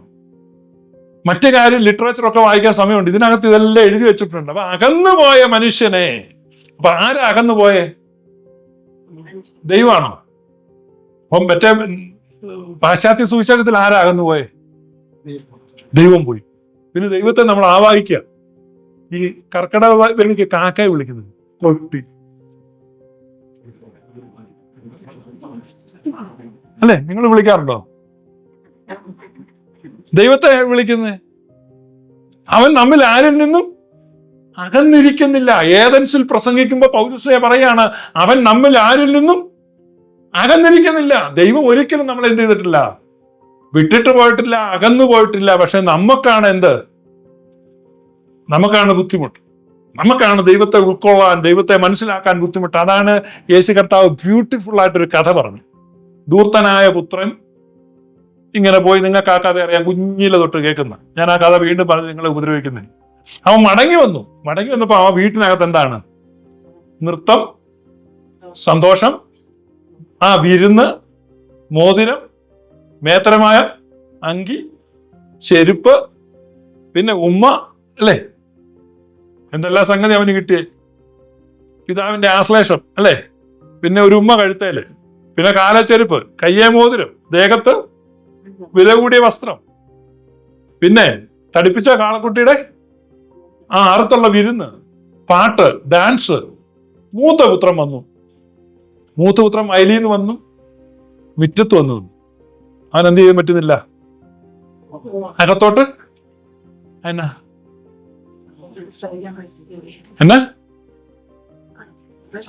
അസഹിഷ്ണുതയുടെ പേരാണ് റിലീജിയൻ. വേറൊരുത്തനെ സഹിക്കാൻ പറ്റുന്നു. മതം എന്ന് പറഞ്ഞാൽ എന്താണ്? ആ മുറ്റത്ത് നിൽക്കുന്ന സാധനോ? വേറൊരുത്തനെ എന്ത് ചെയ്യാൻ പറ്റത്തില്ല? ഉൾക്കൊള്ളാൻ പറ്റത്തില്ല. അവനെ ദൈവം സ്നേഹിക്കുമെന്ന് സമ്മതിക്കരുത്. അവൻ ദൈവസന്നിധിയിൽ ഉണ്ടെന്ന് സമ്മതിക്കാതെ പറ്റില്ല. അപ്പൊ മുറ്റത്ത് നിൽക്കുന്ന ആ ചരക്കിന്റെ പേരെന്നാ? മതം. നമ്മൾ എവിടെ? മുറ്റത്താണോ? നമുക്ക് ഈ അകത്തായാലും കയറുന്ന ബുദ്ധിമുട്ടുണ്ടോന്ന് ചോദിക്കുന്നു. കയറുന്ന ബുദ്ധിമുട്ടുണ്ടോ? ലൂക്കോസിന്റെ സുവിശേഷം 15-ാം അധ്യായമാണ് ഗോസ്പൽ ഇൻ ദ ഗോസ്പൽ എന്ന് പറയും. സുവിശേഷങ്ങളിലെ സുവിശേഷമാണ്. 15-ാം അധ്യായത്തിൽ 3 സ്റ്റോറിയാ പറയുന്നത്. യേശു 3 സ്റ്റോറി പറയുന്നുണ്ട്. ഒന്നാമത്തെ സ്റ്റോറി എന്നാ? 100 ആടിന്റെ ഒരു കഥയാണ്. രണ്ടാമത്തെ സ്റ്റോറി 10 ദ്രഹ്മയുടെ കഥയാണ്. മൂന്നാമത്തെ സ്റ്റോറി 2 മക്കളുടെ കഥയാണ്. അത് കുറഞ്ഞു വരും. ആദ്യം 100, പിന്നെ 10, പിന്നെ 2. അതിന്റെ പശ്ചാത്തലം എന്താണെന്ന് വെച്ച് കഴിഞ്ഞാൽ യേശു പ്രസംഗിക്കുമ്പോൾ യേശുവിനെ കേൾക്കാൻ 2 കൂട്ടർ വന്നു. ഒന്നാമത്തെ കൂട്ടർ പരീശന്മാരും ശാസ്ത്രിമാരും. അവര് യേശുവിന്റെ വലതുവശത്ത് ഇങ്ങനെ നിൽക്കുകയാണ്. അപ്പോൾ തന്നെ ചുങ്കക്കാരും പാപികളും പ്രസംഗം കേൾക്കാൻ വന്നു. യേശുവിന്റെ പ്രസംഗം എന്ന് പറഞ്ഞാൽ അത്ര ബ്യൂട്ടിഫുൾ ആയിരുന്നു. ലാവണ്യ വാക്കുകൾ എന്നാണ് പറയുന്നത്. അത്ര ഭയങ്കര രസമാണ് കേട്ടോണ്ടിരിക്കാൻ. 3 രാത്രിയും 3 പകലും ആളുകൾ പ്രസംഗം കേട്ടിരുന്നു പറഞ്ഞ് വിശ്വസിക്കാൻ പറ്റുമോ? 4-ാം പക്ക എല്ലാവരും അന്ന് യേശു തന്നെ പറയുന്നത്, 4 ദിവസമായാലും ഒരു പ്രസംഗം കേൾക്കാൻ. ശരിയല്ലേ? അല്ലേ? ഇപ്പൊ നമ്മൾ 1 മണിക്കൂർ പ്രസംഗം കേൾക്കത്തുള്ളൂ, അല്ലെ? ഒന്ന് 10. അപ്പോഴേക്കും അവിടെ നിന്ന് ഒരാൾ വാച്ചാൻ നോക്കും. പക്ഷെ യേശുവിന്റെ പ്രസംഗം എന്ന് പറഞ്ഞാൽ 3 ദിവസം ആളുകൾ കേട്ട് 4-ാം ദിവസം കേൾക്കാൻ വേണ്ടി റെഡി ആയിട്ട് ജനം ഇരിക്കുകയാണ്. അപ്പൊ അങ്ങനെ പ്രസംഗിക്കുന്ന യേശുവിന്റെ പ്രസംഗം കേൾക്കാൻ ഒരു സൈഡിൽ ആര് വന്നു? പരീശന്മാരും ശാസ്ത്രിമാരും വന്നു. ഒരു വലിയ ഗമയിലൊക്കെ നിൽക്കുകയാണ്. അപ്പുറത്ത് ചുങ്കക്കാരും 2 സൈഡില്ല. അപ്പൊ യേശു നടുക്ക് ഇങ്ങനെ നിൽക്കാന്ന് വെച്ചു. അപ്പൊ ഇടത്തോട്ട് നോക്കുമ്പോൾ ചുങ്കക്കാരും ഭാവികളും എല്ലാം കൂടെ വേശ്യകളും എല്ലാം ഉണ്ട്. ഇപ്പുറത്ത് പരീശന്മാരും നീതിമാന്മാരും ഡീസന്റ് 2 ഓഡിയൻസും. അപ്പൊ യേശു ആദ്യം പറഞ്ഞു, ഒരു മനുഷ്യന് 100 ആടുണ്ടായിരുന്നു, അതിൽ ഒരെണ്ണം എവിടെ കാണാതെ പോയി? One sheep lost in the Woods. രണ്ടാമത്തെ കഥ എന്നാന്നറിയോ? ഒരു സ്ത്രീക്ക് 10 ദ്രഹ്മയുണ്ടായിരുന്നു, അതിലൊരു ദ്രഹ്മ വീട്ടിൽ കാണാതെ പോയി. അന്നത്തെ വീടെന്ന് പറഞ്ഞാൽ പാലസ്തീനിലെ ഈ ഫ്ലോറൊക്കെ ഈ വൈക്കോല് വിരിച്ചിരിക്കുന്നു. അതിനിടെ പോയി കഴിഞ്ഞാൽ കിട്ടാൻ വലിയ ബുദ്ധിമുട്ട്. അത് തപ്പുക എന്ന് പറഞ്ഞാൽ ഈ വൈക്കോല് മുഴുവൻ വാരി എടുത്ത് പുറത്തിട്ട് അരിച്ച് പെറുക്കി തപ്പി തിരിച്ചത് തിരിച്ച് വിരിച്ച് വലിയ ബുദ്ധിമുട്ട്. ഒരുമാതിരിപ്പെട്ട ചെറിയ സാധനമൊന്നും പോയി ആരും ചെയ്യത്തില്ല, തപ്പത്തില്ല, പോട്ട പുല്ലെന്ന് നോക്കും. കാരണം ഇത് വലിയ അധ്വാനമാണ്. കാട്ടിൽ പോയ ആടിനെ ആണോ വീട്ടിൽ പോയ നാണയമാണോ തപ്പിപ്പിടിക്കാൻ പ്രയാസം? കാട്ടിൽ പോയ ആട് നമ്മൾ ചെല്ലുമ്പോ കരയും, നിറച്ചേൽപ്പിക്കാം, നമുക്ക് എളുപ്പമുണ്ട്, എവിടെയാണ് ലൊക്കേറ്റ് ചെയ്യാൻ പോയി എടുത്തോണ്ട്. ഈ നാണയം കരയുമോ? ഈ നാണയം മെറ്റൽ ഇട്ടിട്ടുണ്ടെന്ന് നോക്കാം. അന്നത്തെ കാലത്ത് ഒന്നും ഇല്ല, അവിടെ കിടപ്പാ. അപ്പൊ ഒരെണ്ണം എവിടെ പോയി? ലാസ് വേഗാസിൽ പോയി, അറ്റ്ലാന്റിക് സിറ്റിയിൽ കാണാൻ പോയി, അല്ലെ എവിടെയെങ്കിലും ഒക്കെ പോയി. Lost in the woods. The other one lost in the house. അപ്പൊ ആരാ നിൽക്കുന്നേ? ലോസ്റ്റ് ഇൻ ദ വുഡ്സ് പാപികളും ചുങ്കക്കാരും. ലോസ്റ്റ് ഇൻ ദ ഹൗസ്, വീട്ടിൽ തന്നെ നഷ്ടം. വീട്ടിലാണ് വന്നിട്ട് വിശേഷമില്ല, അത് നഷ്ടം. അതാരാണ്? മൂന്നാമത്തെ ഉപമ ഈ 2 പേരെ കൂടെ ഒരുമിച്ച് കൊണ്ടുവന്നു. അവർ പറഞ്ഞു 2 പുത്രന്മാരുണ്ടായിരുന്നു, ഒരുത്തൻ പോയി, ലോസ്റ്റ് ഇൻ ദ വുഡ്സ്. മറ്റോ വീട്ടിൽ തന്നെയുണ്ട്, പക്ഷെ സ്റ്റിൽ ലോസ്റ്റ്. അപ്പന്റെ ഹൃദയത്തിൽ 2 പേരും ഇല്ല. അവിടെയൊക്കെ ഉണ്ട്, മിക്കവാറൊക്കെ കാണാം, അവിടെ കുർബാനയ്ക്ക് പോകുന്നതായിട്ടോ പള്ളിയിൽ നിൽക്കുന്നതായിട്ടോ ഒക്കെ കാണാം. പക്ഷെ ആൾക്ക് ദൈവമായിട്ട് എന്തില്ല ഉണ്ട്. ഇവിടെ ഈ പ്രദേശത്തൊക്കെ ഉണ്ട്. ഭയങ്കര കിളയം പണിയാ. പുള്ളി രാവിലെ അങ്ങ് കിളയ്ക്കുക. അയ്യോ, വെളുപ്പിനെ ഇറങ്ങി അങ്ങോട്ടുള്ള കിളയെന്ന് പറഞ്ഞാൽ വലിയ കിളയാ. പക്ഷെ അവസാനം വന്ന് ഇറങ്ങിയാണ്, എടാ ഇപ്പം പറയാണ്, ഇത്ര നാൾ നിന്നെ സേവിച്ചു. ആര്? മൂത്ത മകൻ അപ്പനോട് പറയാണ്.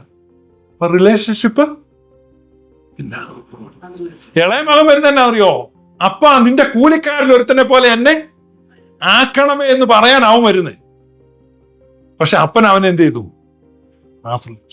മറ്റവൻ പുത്രനായി വീട്ടിൽ തന്നെ നിന്നിട്ടും അവന്റെ ഉള്ളിൽ അവൻ വേലക്കാരനാണ് ചിന്ത. കാരണം അവൻ പറയാണ്, നിന്നെ ഞാൻ ഇത്ര നാള് സേവിച്ചു, എന്നിട്ട് നീ എനിക്ക് എന്റെ കൂട്ടുകാരുമായിട്ടൊന്ന് സന്തോഷിക്കാൻ ഒരാട്ടുംകുട്ടിയെ കണ്ടോ? അപ്പൊ ഇവന് ഈ പിതാവിന്റെ അടുത്ത് നിന്ന് ചെയ്യുമ്പം അതൊരു സേവയായിട്ടാണ്, ഒരു വേലക്കാരനായിട്ടാണ് ഇവന് ഫീൽ ചെയ്യുന്നത്. ഡ്യൂട്ടിഫുൾ ആണ്, കർമ്മം ചെയ്യുക. അപ്പൊ പ്രാർത്ഥിക്കുക, അല്ലെങ്കിൽ നമസ്കാരം ചൊല്ലുക, അല്ലെങ്കിൽ ഒരു കൂതാശയ്ക്ക് പോവുക, അല്ലെങ്കിൽ എന്തെങ്കിലും ഒരു സൽപ്രവൃത്തി. ഇതൊക്കെ നമ്മൾ എന്ത് ചെയ്യാണ്? ഡ്യൂട്ടി ആയിട്ടുള്ളത്. Out of love, out of relationship. അപ്പൊ പിതാവിനോടുള്ള സ്നേഹത്തിലും പിതാവിനോടുള്ള ബന്ധത്തിലും അല്ല ഇവൻ ചെയ്തത്.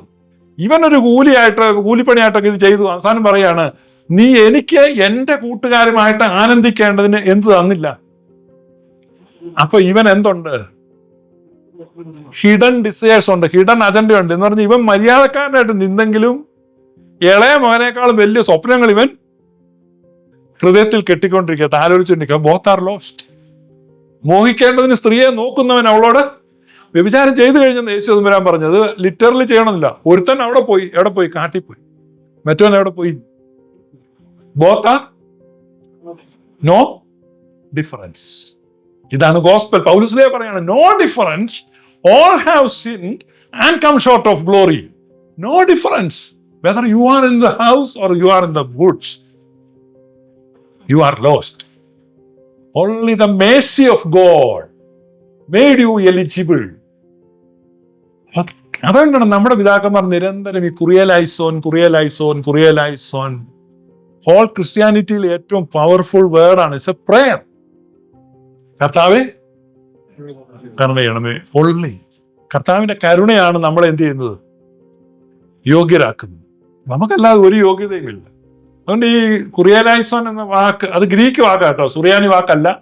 നമ്മുടെ സുറിയാനി സഭയിലെ ആദ്യകാലത്ത് ഈ സുറിയാനിയും ഗ്രീക്കും ഒരുമിച്ചായിരുന്നു. അന്ത്യോക്യയിലെ സഭയിൽ സുറിയാനിക്കാരും ഗ്രീക്കുകാരും ഒരുമിച്ചായിരുന്നു. നമ്മുടെ സേവറേസ് പാത്രിക്കീസ് ബാവ എല്ലാം ഗ്രീക്കിലാണ് എഴുതിക്കൊണ്ടിരുന്നത്. അതായത് സുറിയാനിൽ. പിന്നീട് അദ്ദേഹത്തിന്റെ എഴുത്തുകൾ സുറിയാനിലോട്ട് തർജ്ജമ ചെയ്തതാണ്.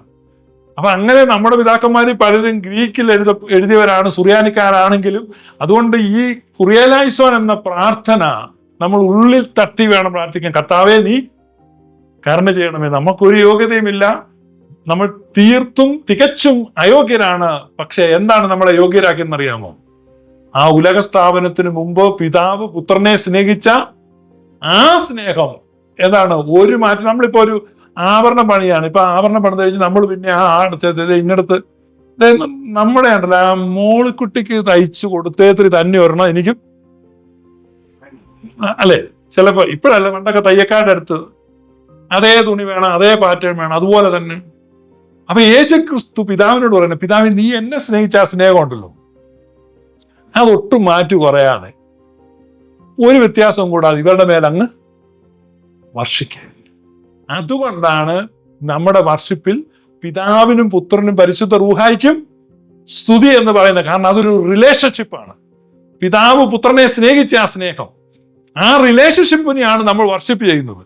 കാരണം ആ സ്നേഹം നമ്മിലേക്ക് വർഷിക്കപ്പെടുവാൻ, ആ സ്നേഹം നമ്മിലേക്ക് വർഷിക്കപ്പെടുമ്പോൾ ആ സ്നേഹത്തെ പ്രദർശിപ്പിക്കുവാൻ ദൈവം തെരഞ്ഞെടുത്ത ആരെയാണ്? മഹാഭാഗ്യവതിയായ പരിശുദ്ധ അമ്മയാണ് തെരഞ്ഞെടുത്തത്.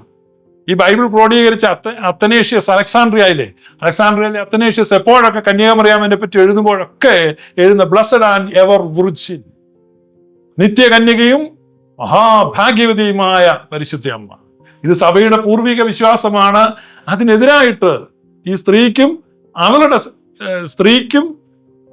സർപ്പത്തിനും, സ്ത്രീയുടെ സന്തതിക്കും സർപ്പത്തിന്റെ സന്തതിക്ക്. അപ്പൊ സ്ത്രീയോട് എപ്പോഴും ഈ സർപ്പത്തിന്റെ സന്തതികൾക്ക് ഒരു എനിമിറ്റി ഉണ്ട്. അത് ഉൽപ്പത്തി പുസ്തകത്തിൽ നോക്കിയാലും വെളിപ്പാട് പുസ്തകത്തിൽ നോക്കിയാലും ഈ സർപ്പം സ്ത്രീയോട് യുദ്ധം ചെയ്ത് നമുക്ക് കാണാൻ പറ്റും. അതുകൊണ്ട് സ്ത്രീയുടെ സന്തതിയായി ദൈവം തന്റെ പുത്രനെ അയച്ചു. When time had fully come, God sent his son under the law born of a woman. കാലം അതിന്റെ പൂർണ്ണതയിലെത്തിയപ്പോൾ ദൈവം തന്റെ പുത്രനെ, ഗലാത്യർ 4:4 ദൈവം തന്റെ പുത്രനെ സ്ത്രീയിൽ നിന്ന് ജനിച്ചവനായി നിയോഗിച്ചയച്ചു.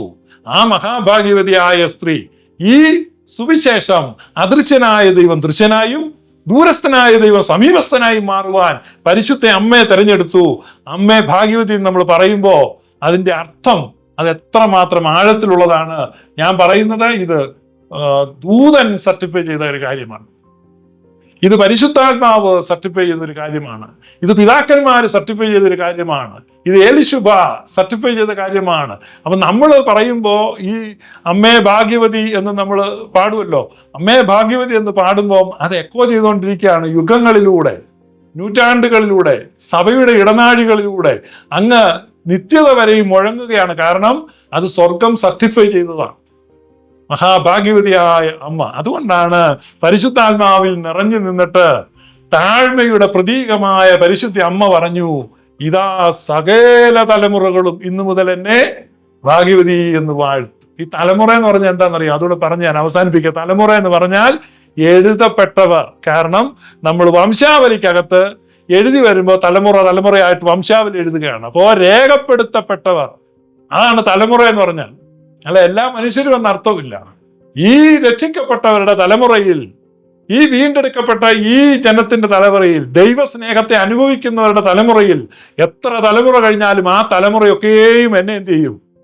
വാഴ്ത്തും. എന്ന് പറഞ്ഞാൽ പരിശുദ്ധ അമ്മയെ ഭാഗ്യവതി എന്ന് വാഴ്ത്തുന്നവരാണ് എവിടെയുള്ളത്? ഈ തലമുറയിൽ ഉള്ളത്.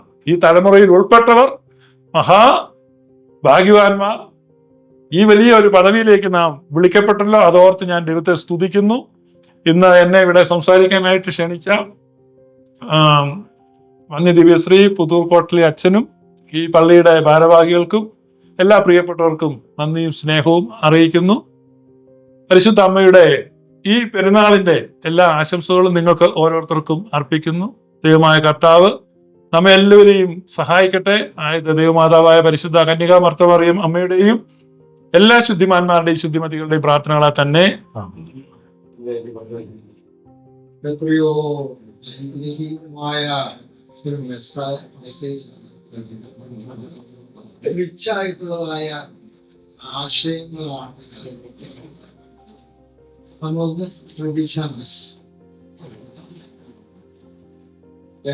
സ്പീച്ച് ഒരു കാര്യം നാട്ടിൽ ചെന്നിട്ട് കന്യാമറിയാമിന്റെ ശബ്ദം കേട്ടപ്പോൾ ഗ്രീറ്റിംഗ്സ് കേട്ടപ്പോൾ യേശുബായിൽ പരിശുദ്ധാത്മാവിന്റെ പ്രവർത്തനമുണ്ടായിരുന്നു. അവരുടെ ഉദരത്തിൽ കിടന്ന ഉദരപോലും വിളിച്ചു. അപ്പോ ഈ 8 നോമ്പ് പെരുന്നാൾ പരിശുദ്ധ മാതാവിന്റെ ഒരു ശ്ലോമോ ഒരു ഗ്രീറ്റിംഗ്സ് നമുക്ക് ലഭിച്ചത്. നമ്മൾ എത്രയോ പേരാണ് സമൂഹത്തിൽ പോയി ദിവസങ്ങളോളം പരിശുദ്ധ അഭിഷേകത്തോ എന്തൊക്കെയോ പറഞ്ഞാൽ കഴിയുന്ന പോകുന്ന ഗ്രൂപ്പുകളാണ് ഈ പരിശുദ്ധാത്മാവിൽ പിടിക്കാൻ ഈ വലിയൊരു ഞാൻ പറയുന്നത് എങ്ങും പോകണ്ട യോഗ്യ മലനാട്ടിൽ ആ യേശുബത്തിന് ആ പരിശുദ്ധ അമ്മയുടെ സാന്നിധ്യത്തിൽ ആ ശ്ലോമോ കിട്ടിയപ്പോൾ സമാധാനം കിട്ടിയപ്പോൾ ആ ഗ്രീറ്റിംഗ്സ് കിട്ടിയപ്പോൾ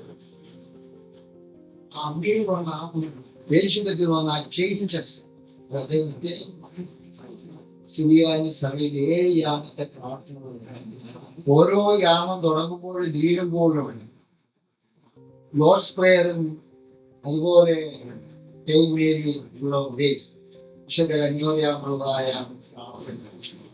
അപ്പൊ ഒരു യാക്കോബായ കാര്യം ഒരു ഓർത്തഡോക്സി ആയിരിക്കുന്ന വിശ്വാസത്തിലായിരിക്കുന്ന അല്ലെങ്കിൽ കന്യാമറിയാമിന്റെ പ്രാർത്ഥനയിൽ സ്വന്തം നമസ്കാരം ഏതുമാകട്ടെ ആ മാതാവിന്റെ നമസ്കാരത്തിൽ എന്നാണ് ഓരോരുത്തർക്കും ഓരോ സമാധാനം മാതാവിന് കൊടുക്കുമ്പോൾ അത് തിരിച്ചു നമുക്ക് ലഭിക്കും. ആ തിരിച്ചു വരുമ്പോൾ നമ്മളിൽ ആ പരിശുദ്ധാത്മാവിന്റെ ആവാസമാകുന്ന ക്രിസ്റ്റിയുടെ ഒപ്പം പരിശുദ്ധാത്മാവിന്റെ ആ കൃപ നമുക്ക് ലഭിക്കുക. ഇത് വലിയ ചിന്തയാണ്. അപ്പോ ഒരു സുറിയാനി സഭയിൽ ഒരുത്തൻ 7 യാമത്തിൽ പ്രാർത്ഥന നടക്കുമ്പോൾ 14 പ്രാവശ്യം അവൻ ഈ മാതാവിനെ ശ്ലോകം കൊടുക്കും. ശ്ലോകങ്ങളിൽ മറിയാം സമാധാനം. അപ്പോ ആ സമയത്തൊക്കെ അവന് അമ്മയുടെ ശ്ലോമോ കിട്ടുവാൻ. അപ്പൊ അവന് ഈ യേശുവിനുണ്ടായ അതേ അനുഭവമാണ് എന്റെ ആത്മശരീരം മനസ്സിൽ ഉണ്ടാകുന്നത്. ചിന്തിച്ചേ ഇപ്പൊ മാതാവിനുള്ള വാർത്തയിൽ എത്രയോ അനുഗ്രഹീതമാണ് ഈ പ്രാർത്ഥനയിൽ. ലാസ്റ്റ് ഒരു വാക്ക് മാത്രമേ ഉള്ളൂ സുറിയാനി സഭ കൂട്ടിക്കരുത്. തമ്പുരാനെ പറ്റി അമ്മേ പാപികളായ ഞങ്ങൾക്ക് ആദ്യത്തെ 2 അദ്ദേഹം പറഞ്ഞതുപോലെ സ്വർഗത്തെ പ്രതീക്ഷിച്ച് ഗബ്രിയേൽ ദൂതൻ എന്ന് പറഞ്ഞു. രണ്ടാമതെന്താ നിന്റെ ഉദരവും വാഴ്ത്തപ്പെട്ടതേ എന്ന് പറഞ്ഞ് അവസാനിപ്പിക്കുന്ന ആരാണ്? യേശുവിന്റെ ഗ്രീറ്റിംഗ്സ് ആണ്. അപ്പോ ഭൂമിയെ പ്രതികരിച്ച് യേശുബത്തും സ്വർഗത്തെ പ്രതികരിച്ചും മാലാഖയും ആ അമ്മയ്ക്ക് കൊടുത്ത സ്തുതി ഗീതമാണ്, ആ ഗ്രീറ്റിംഗ്സ് ആണ് നമ്മള് ഈ പ്രാർത്ഥനയിൽ ചേർത്തിരിക്കുന്നത്. ബലഹീനരായി നമ്മൾ പ്രാർത്ഥിക്കാറ് മനുഷ്യരായത് കൂടെ നമ്മൾ ചേർക്കാണ്. തമ്പുരാനെ പറ്റി അമ്മയും ഭാവിയിലായ ഞങ്ങൾക്ക് വേണ്ടി ഇതിൽ എന്ത് വേദവിഹിതമുണ്ട് എനിക്ക് മനസ്സിലാകുന്നില്ല. അപ്പോൾ ഇതിന് അനുഗ്രഹമാണ്. ഈ മാതാവിന്റെ ആ ജന്മനിലക്ക് ഞാൻ ഇന്നലെ പറഞ്ഞല്ലോ, നമ്മളെല്ലാം ഹാപ്പി ബർത്ത്ഡേ സെലിബ്രേറ്റ് ചെയ്യുന്നത് എന്തുമാത്രം വൻ ചോദ്യത്തിലേക്ക് ഈ പരിശുദ്ധ മാതാവിന്റെ ആ ഹാപ്പി ബർത്ത്ഡേ ഒക്കെ സെലിബ്രേറ്റ് ചെയ്യാനായിട്ട് ആരാധന സംബന്ധിച്ചോ അനുഗ്രഹം പ്രാപിക്കുന്നത് എത്രയോ അനുഗ്രഹമാണ് നിനക്ക് നിന്റെ കുടുംബത്തിൽ നിന്നൊക്കെ തുറന്നു. അതാണ് സകല തലമുറകളും സമയം ഞാൻ എങ്ങനെ നന്ദി പ്രകടിപ്പിക്കണം അല്ലെങ്കിൽ പ്രകാശിപ്പിക്കണമെന്ന് എനിക്ക് അറിഞ്ഞൂടാ. ഏതാണ്ട് 4 മണിക്കൂറിൽ കൂടുതൽ 4 മണിക്കൂർ മുസ്ലിമിനെ ഗൈഡ് ചെയ്താണ് ഇവിടെ വന്ന് നമ്മുടെ ക്ഷണം സ്വീകരിച്ച് ആ സമയത്ത് തന്നെ അതിനിടയ്ക്ക് ഞങ്ങള് ബുദ്ധിമുട്ടി പറഞ്ഞു ചിലപ്പോൾ 45 മിനിറ്റ്സ് ലേറ്റ് ആവും. ഞാൻ പറഞ്ഞു അതിനെ സംബന്ധിച്ച് ഒരു സമയം വെച്ചാൽ തുടങ്ങണം. വരുന്ന സമയം തയ്ക്കാപ്പിട്ട് നമുക്ക് അഡ്ജസ്റ്റ് ചെയ്യാൻ ഒരു അനുഗ്രഹിക്കപ്പെട്ട അച്ഛനെ കിട്ടിയതുകൊണ്ട് സ്വർണ്ണമാവുക അച്ഛന്റെ ശബ്ദമാധീനം എന്ന് പറയുന്നത് സ്വർണ്ണമാവുക ഈവാറ്റൂസ് നമ്മൾ ഉണ്ടല്ലോ അതുപോലെ അനുഗ്രഹീയ ഒരു ശബ്ദമാണ്, ദൈവത്തിന്റെ ശബ്ദമാണ് ശ്രമിക്കുന്നത്. അച്ഛൻ്റെ നിന്ന് ആ പ്രസൻസ് അച്ഛന്റെ പ്രാർത്ഥനകളൊക്കെ ഒത്തിരി സന്തോഷമുണ്ട്. അപ്പോൾ ഞാൻ പ്രിയപ്പെട്ട പ്രസിദ്ധനായ വീണ്ടും റിപ്പീറ്റ് ചെയ്യുക, പ്രസിദ്ധനായ ദൈവത്തിന്റെ സുവിശേഷത്തെ വളരെ എരിവോട് പരിശുദ്ധാത്മ എരിവോടുകൂടി പ്രിയപ്പെട്ട ശ്രീകുഞ്ഞൻ ഈ കൊച്ച് ചാപ്പിന്റെ നാമത്തിൽ എല്ലാവിധമായ നന്മകളും നന്മയും ഓർമ്മകളും ദൈവം നിങ്ങൾക്ക് ദീർഘായുസ്സും ആരോഗ്യം തരട്ടെ. കൂടുതൽ ഓർത്തഡോക്സിയെ കുറിച്ച്, വിശുദ്ധ സഭയെ കുറിച്ച്, വിശുദ്ധ പിതാക്കന്മാരെ കുറിച്ച്, വിശുദ്ധ സർവോപരി മാതാവിനെ കുറിച്ചൊക്കെയും അനേകരോട് പ്രസംഗിക്കുവാൻ പൗലോസിനെ ജാതികളുടെയും രാജാക്കന്മാരുടെയും മധ്യത്തിൽ തന്റെ ഒരു അനുഗ്രഹത്തിന്റെ പാത്രമായി ഉയർത്തിയതുപോലെ നിങ്ങളെ ദൈവം ഉയർത്തുവാൻ തക്കോണം സ്വർഗത്തിലെ ദൈവം അനുഗ്രഹിക്കേണ്ടത് പ്രാർത്ഥിക്കുന്നു. എല്ലാവിധമായ നമ്മൾ നേരിടും നന്ദി രേഖപ്പെടുത്തുന്നു. ദൈവം അനുഗ്രഹിക്കുന്നു.